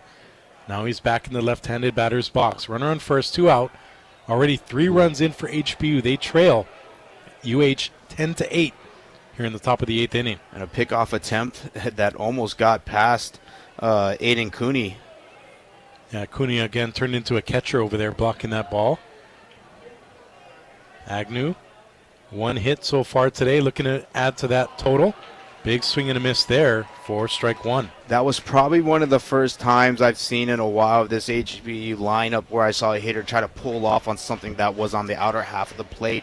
And again, with a hitter of Agnew's, caliber, I think it's warranted. He's just trying to do a little bit too much on that last pitch. 1-1 pitch, big swing and a miss. Another almost carbon copy swing there as he tried to pull the outside pitch, trying to feast for that right field wall out there. And you can kind of see Dane say, hey, go up the middle with the pitch like that. Don't try to pull off on it. I think one of the things Coach Richard Higa says is meet the ball where it's at. You don't want to adjust your swing, just hit the ball. And a big swing and a miss again. Agnew's retired, and that will retire the Sharks in the 8th. However, HPU strikes with 3 more, and as we head to the bottom of the 8th, HPU trailing by just 2. This is Sharks Baseball on the Hawai'i Sports Radio Network. Hawai'i Sports Radio Network is proud to be the official radio broadcast partner of the Oahu Interscholastic Association. Listen live to OIA Sports throughout the year on HSRN 95.1 FM and AM 760. Visit hawaiisportsradio.com and click on the OIA Sports tab for our current play-by-play schedule, photos, or to listen to previous broadcasts. Mahalo to Fun Factory, Hawaii Pacific Health, and Dial Electric Supply for their support of OIA Sports, exclusively on the Hawai'i Sports Radio Network. Aloha, beautiful people. Wake up in the den with me, Ku'ule Agbayani. Weekday mornings at 8, right here on the Hawai'i Sports Radio Network, 95.1 FM and AM 760. Or listen on demand at hawaiisportsradio.com. Fun Factory can't make paying bills fun, and they can't make feeling sick fun. But they can make your next party fun with 4 locations in Oahu. There's a Fun Factory near you. Visit funfactorygames.com to book today. Fun Factory, where the fun is made for you.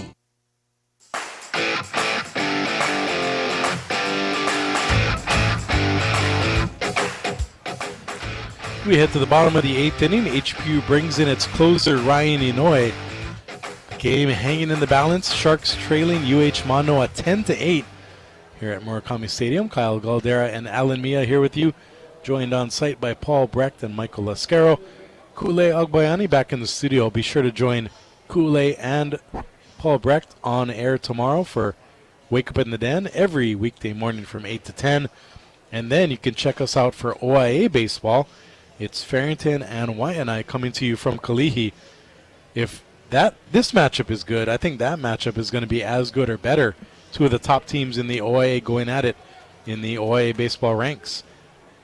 I think the crazy thing is you don't think Dane Fujinaka wants this game. I mean, you're bringing in your closer here. You're down 2. You have a chance to go in the top of 9th and really make a go of this. You're going to bring in the hard-throwing sidewinder Ryan Inoue. Throws about, he sits around the upper 80s. Can touch, I think it's 90. Kind of comes from that funky delivery, across his body. A lot of movement. He's facing Kedron Kinsey right here to lead off the 8th inning. A big swing and a miss as Kinsey was going for the fences there. That swing looked all sorts of wrong, and even like the bat looked like it came out of his hands a little bit too, but he was able to catch it with between his forearm and his bicep, and it just kind of looked off from the get-go, and Rich's. Now there's a conversation between Rich and the home plate umpire, John Matson. I think Kinsey was taking too long to get in the box, and the umpire was telling him get ready as he quickly takes strike 2. 0-2 now to Kinsey. Yeah, so, I was going to say Ryan Inoue doing a good job of just showing kind of a multitude of pitches here. Here comes the 0-2 delivery to Kinsey. That one fouled away. We'll hunho the 0-2 count. I was going to say that Ryan Inoue relieving Jaden Gabriello, who did a great job as kind of that stopgap freshman pitcher, struck out 3 and then retired UH in the 7th inning. And that's the first 2 clean innings as far as back-to-back goes for the HPU defense tonight. Here comes the 0-2 delivery. Oh, and that's on the outside corner. Strike 3 looking. Kinsey is retired. And that was the perfect pitcher's pitch right there for Inoue for strike 3. And I think what you're starting to hear with this crowd here at Les Murakami Stadium is a little bit of anxiety starting to kind of creep in here. They're probably thinking, not another Tuesday night, heart attack. Yeah, thriller for sure here on a Thursday. HPU trailing Thriller UH at Manoa. 10-8. As Aiden Cooney up to bat, the first baseman for UH, fouls this one away. Bit of an inside-out swing there. 0 for 3 on the night.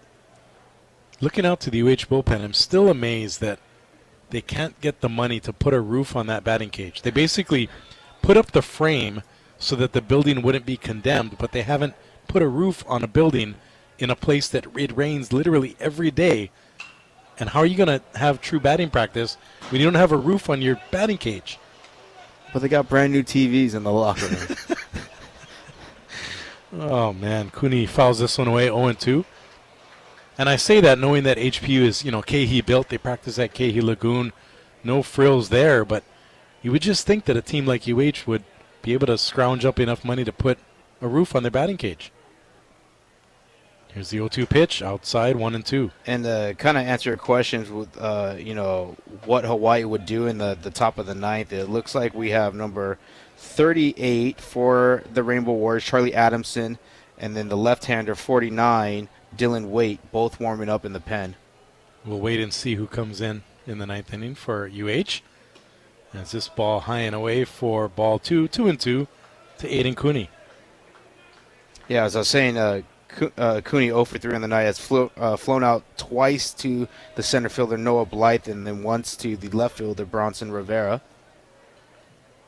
Inoue set from his crouch stretch delivery. And here it comes. Big swing and a foul ball, 2-2 again to Cooney. I think facing a guy like Ryan Inoue is just so tough because he starts off like just really across his whole body, but then when he comes forward, he steps right where you want him to step, out in front, and he just throws hard from just such an awkward angle that it really buries left-handers in like Aiden Cooney, what you're seeing right now. Here comes the 2-2. In there for a called strike 3. Cooney doesn't like it, but the Sharks love it. That's back-to-back strikeouts looking for Ryan Inoue. Yeah, and you look over the body language of Rich Hill right now, and you know always when Coach Hill, and I love him to death, but you always know when he's upset because he won't even move in the box. His hands will just stay on his hip, and he'll just look deadpan straight and not even, acknowledge anything. Now he's taking a little pace around the third base coaching box as I believe Vergel de Dios is up to bat, the freshman catcher. Taking another pitch by Inoue. He is dialed in on that outside corner fastball. He's been feasting on that here in the 8th inning. Yeah, and just try to imagine it as the listener for the listeners. It's a 1 pitch here. This one inside, ball 1. Because he comes from the sidearm angle and it's coming across his body, it's crossing the front half of the plate. Probably in the middle of the plate, but by the time it gets to the catcher, it's moved so much because of that angle, it's about an inch or two off the plate. Here comes the 1-1 delivery to Vergel de Dios. Grounded back to Inoue, takes his time, underhands it to first. That's a 1-2-3 inning. We head to the 9th. It's comeback time for HPU. They trail UH 10-8. This is Sharks Baseball on the Hawaii Sports Radio Network. Guaranteed admission? Guaranteed scholarship? Sound too good to be true? A private college is in your reach at Hawaii Pacific University. If you're a local high school student with a 2.75 GPA or higher, HPU guarantees your admission and at least a $15,000 scholarship every year. It's their way of supporting your dreams right here at home. Visit hpu.edu/affordable for details. Hawaii Pacific University, Hawaii's affordable private university. DII Electric Supply is Hawaii's premier lighting distributor and supplier, serving commercial and retail customers alike. Located at 2240 Kalua-Opalena Street, DII Electric's expanded retail showroom features one of the largest selections of lighting fixtures, fans, and smart home lighting solutions. Schedule an appointment with one of their design experts to create a home lighting design that you will enjoy for many years to come. Visit DIIElectricSupply.com or give them a call at 808-845-7811. Healthier is working together as a team. Hawaii Pacific Health's team-based approach is designed to make sure you see the right healthcare expert at the right time. It's about collaboration that brings together the skills and personalized care you need. And it's about coordinated care from a team of physicians, nurse practitioners, registered nurses, and other specialists, all working together to help you live healthier. Learn more at hawaiipacifichealth.org/healthierlife. Hawaii Pacific Health presents HPU Sharks Baseball on HSRN 95.1 FM, AM 760, and hawaiisportsradio.com. Welcome back to Murakami Stadium. We head to the top of the ninth. HPU trailing 10-8. If they're going to come back and win this one, they have to do it right here. Ethan Thomas remains the pitcher for UH, so he's in line for the save. And a couple of defensive changes. It looks like Jared Quant now coming into play right field for UH. Nushida moves from right to left, and then Ben Ziegler-Namoa comes in from the DH to play first base. And for HPU, Noah Blythe leading things off. It'll be 3-4-5 scheduled to hit for the Sharks. A big swing and a miss on the fastball from Thomas. Interesting. So they took out Nahaku, sorry. Here's the 0-1. Oh, and the pitcher, Thomas, almost fell down mid-delivery. Fortunate for him, there were no runners on base. That would have been a easy balk call. It does count as a ball, though. That's true. So 1-1 the count on the aborted pitch to Noah Blythe. And that one on the outside corner, 1-2. Thomas looking like he's not messing around here in the ninth inning. Yeah, I think that dugout got a pretty clear message from Rich Hill.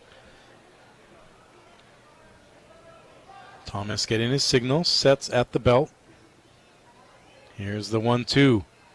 And that one on the outside corner for strike 3. Blythe is retired, and HPU is down to its final 2 outs.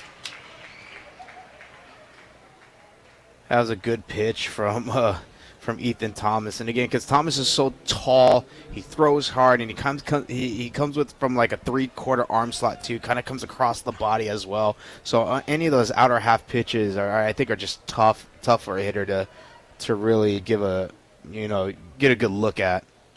That'll bring up Daniel Johnson. He pops this one up into foul territory, and running out of room. Ziegler-Namoa almost had a shot at it. He actually slid about 6 or 7 feet. Luckily, he's okay. And it's going to end up being a long strike for Daniel Johnson. You know, I would say, too, like, and I don't know, I never played on this field turf type of field. And so, but I would imagine this is where you do want kind of like dirt and natural grass, because when you make those sliding plays, you're not sliding forever. Or at least a warning track that is made of a different surface so you can feel and hear when you're about to hit the wall. Here comes the 0-1 delivery. Another outside corner paint job by Johnson. 0-2, he's ahead in the count. Pardon me, by Thomas to Johnson, who's the batter. Yeah, not messing around. Has gone 2 straight fastballs on the outer corner. HPU down 10-8, trying to chip away in their last at-bat of this ball game. Here's the 0-2, outside for ball 1. I think that's a purpose pitch, waste pitch on the, really far outside, trying to just get, maybe Daniel Johnson just to lean too much, not be able to hold the hands back. But I think, for Johnson, he was able to recognize it right away. Thomas working quickly. Here's the 1-2. Just a bit outside. He wanted that call. And that one, I think, just maybe a tad bit a little low, but kind of close, though, where you're just sweating it up here for Daniel Johnson. So Johnson today, 2 hits, 2 singles, 2 for 4 on the day. Trying to get on base any way he can here. He takes this one on a pop fly to the left side. Should be an easy play for Donahue at short.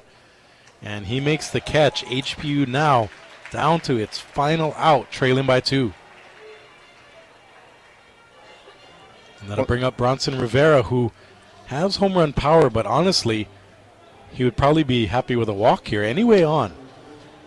I think this was, this is a matchup. I think if you're Bronson Rivera, you really want. You figure for Ethan Thomas, he's kind of been on a righty, living on that outside corner. So you're hoping as a left-handed hitter, he kind of comes in that trajectory because I think that's going to be in the powerhouse for Bronson Rivera.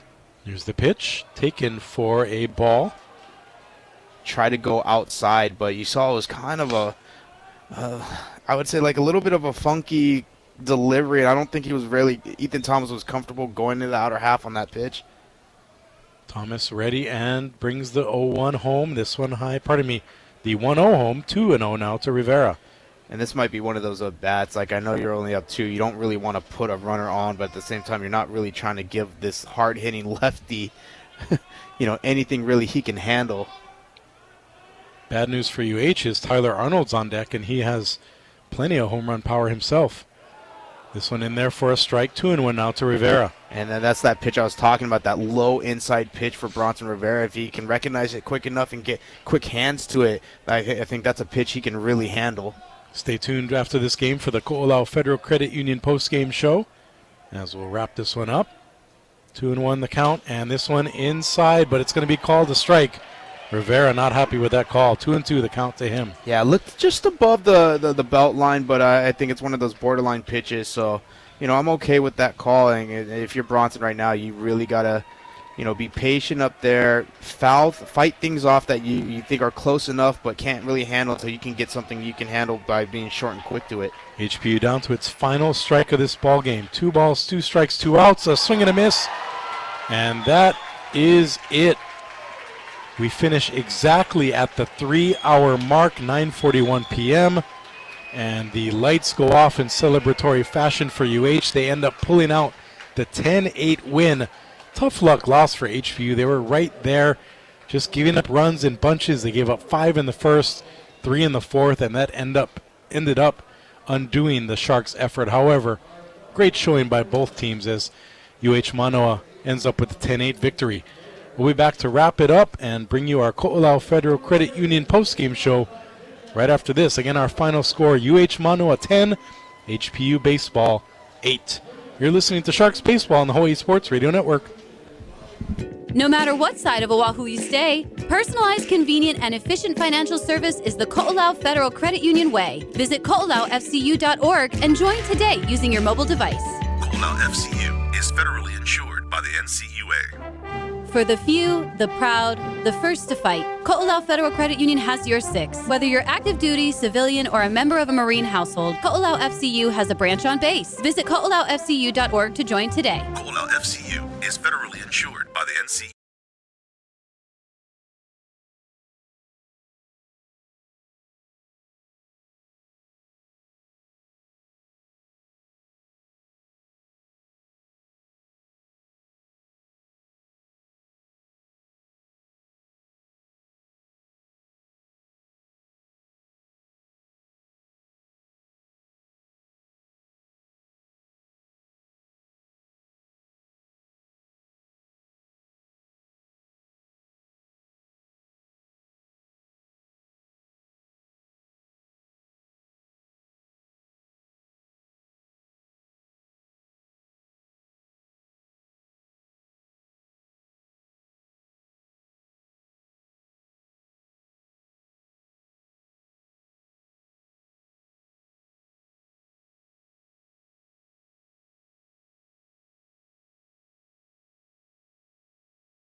The Hawaii Sports Radio Network, 95.1 FM, AM 760, and hawaiisportsradio.com. Welcome back to Murakami Stadium. This one is in the books. UH-Mānoa taking care of Hawaii Pacific 10-8 tonight. The Bows improved to 21-6 overall. HPU falls to 19-15. And our final line score, it was UH 10 runs on 10 hits, 1 error. HPU 8 runs on 14 hits, no errors. And one of the stats you like to circle, Alan, is the left on base for each team. HPU with 6 on base, UH only 2. So not only did they get him on, but they got him over and got him in. And I think that's part of what made the difference tonight here for the UH win. Yeah, looking at the lobs, as we call them, that were left on base, is a good indication offensively of how things really went, especially when you have high hit totals like in this game where HPU had 14 hits, Hawaii had 10, HPU out hitting them, but how many of those hits led to pushing across runs, and so that's why you look at the left on base. But when you look at this story, it actually showed me that both teams were very productive. Both teams got runners across they needed. Unfortunately, just UH able to get 2 more across the board. And so it was such a close game. This game ends 10-8, of course. The final line score, HPU, 8 runs on 14 hits, no error, 6 left on base for Hawaii, 10 runs on 10 hits, 1 error, and only 2 left on base. But just a really well-played game. I would say really, on both teams, I think you take away one really big mental lapse of an inning for HPU offensively, and I think actually maybe HPU has the lead here, or at least we're tied and going into extras. But unfortunately, that's baseball's that way. It could be the greatest of times and can also be cruel. But I think it was a valuable lesson for this HPU Sharks team that really is there's no one in this country they can't hang with, and especially on the D2 level. Again, they had that tough road trip early in the season. I almost wish they had that California swing coming up like right now. But unfortunately, you get them early in the year where these guys are still trying to figure out how to play together. A lot of new faces mixing in with some guys that didn't really get maybe so much innings last year, but now are having to step up into these roles this year. And I think they'd give these California teams a run for the money. And I'm talking about the Concordias and the Westmont, of course. So, but tonight's game, man, man, I thoroughly enjoyed it. It was a lot exciting. For the longest time, there was kind of a big gap in the score. But I never felt like this HPU team was out of it. Like, I always felt like there's something about this team where I just go like, I don't know if this lead is safe for UH, and it proved to be that. But unfortunately, Hawaii is going to get the win here, and HPU going to come up just a little short. This post-game show brought to you by Ko'olau Federal Credit Union. Ko'olau FCU will be awarding a $5,000 scholarship to a graduating high school senior or a full-time college student in need of financial assistance. Visit ko'olaufcu.org/promotions to learn if you qualify and to request an application packet. Application deadline is April 14th. Putting the pitching particulars out there for you, 16 pitchers total. The win went to Rodriguez. He improves to 3-0. Jacob Vanek falls to 3-2 for HPU. And Thomas did a really good job in relief for UH. He picks up his first save. And I think there's a bunch of players all around. Just looking at HPU, Kontaguchi, 3 for 4 with an RBI. He's probably the top offensive player for HPU tonight. And then we got to give props to the freshman pitcher, Jaden Gabrillo. 2 innings, 1 hit, 3 strikeouts. And I think that freshman really helped hold UH down and allowed HPU to chip away and almost take the lead late in this game. Yeah, I thought Gabrillo did really, really well out there. Kind of settled it came in kind of a tough situation, but really settled it down. Got the, struck out the side. What was it, back in the 6th inning, I think it was? Let me just real quickly look here. Yeah, he pitched the 6th and the 7th. Yeah, the 6th inning, he had the 3 straight right, Ks. and then even going into the 7th inning, in the 2nd inning, he gets a quick out and then another strikeout, and then gives up a hit, but then has a spectacular comebacker off his leg right to Daniel Johnson at first base for the out. We don't know the extent if he got injured on that play or if he's okay. I'd venture to believe he's going to have a nice little mark here tomorrow, but I thought he was a real big bright spot, and what it does does for a guy like that is, you looked at his record going into that inning. Not that many innings pitched, a little bit elevated ERA, but that's to be expected when you're not throwing that much. But what it did now is he can take this into the regular season, coach, and just go like, Coach, I'm ready for the lights. Like I can do this, and I can be a big part of the bullpen on the back end here, and if we need here going into the back half of the season in conference play in the Pac West for the Sharks. So that'll do it for us here from Murakami Stadium. Be sure to tune in next Tuesday. We'll have HPU softball facing off against Vanguard from Sand Island at 1 p.m. And then HPU baseball will be back here on HSRN next week, Saturday, April 12th at 2 p.m.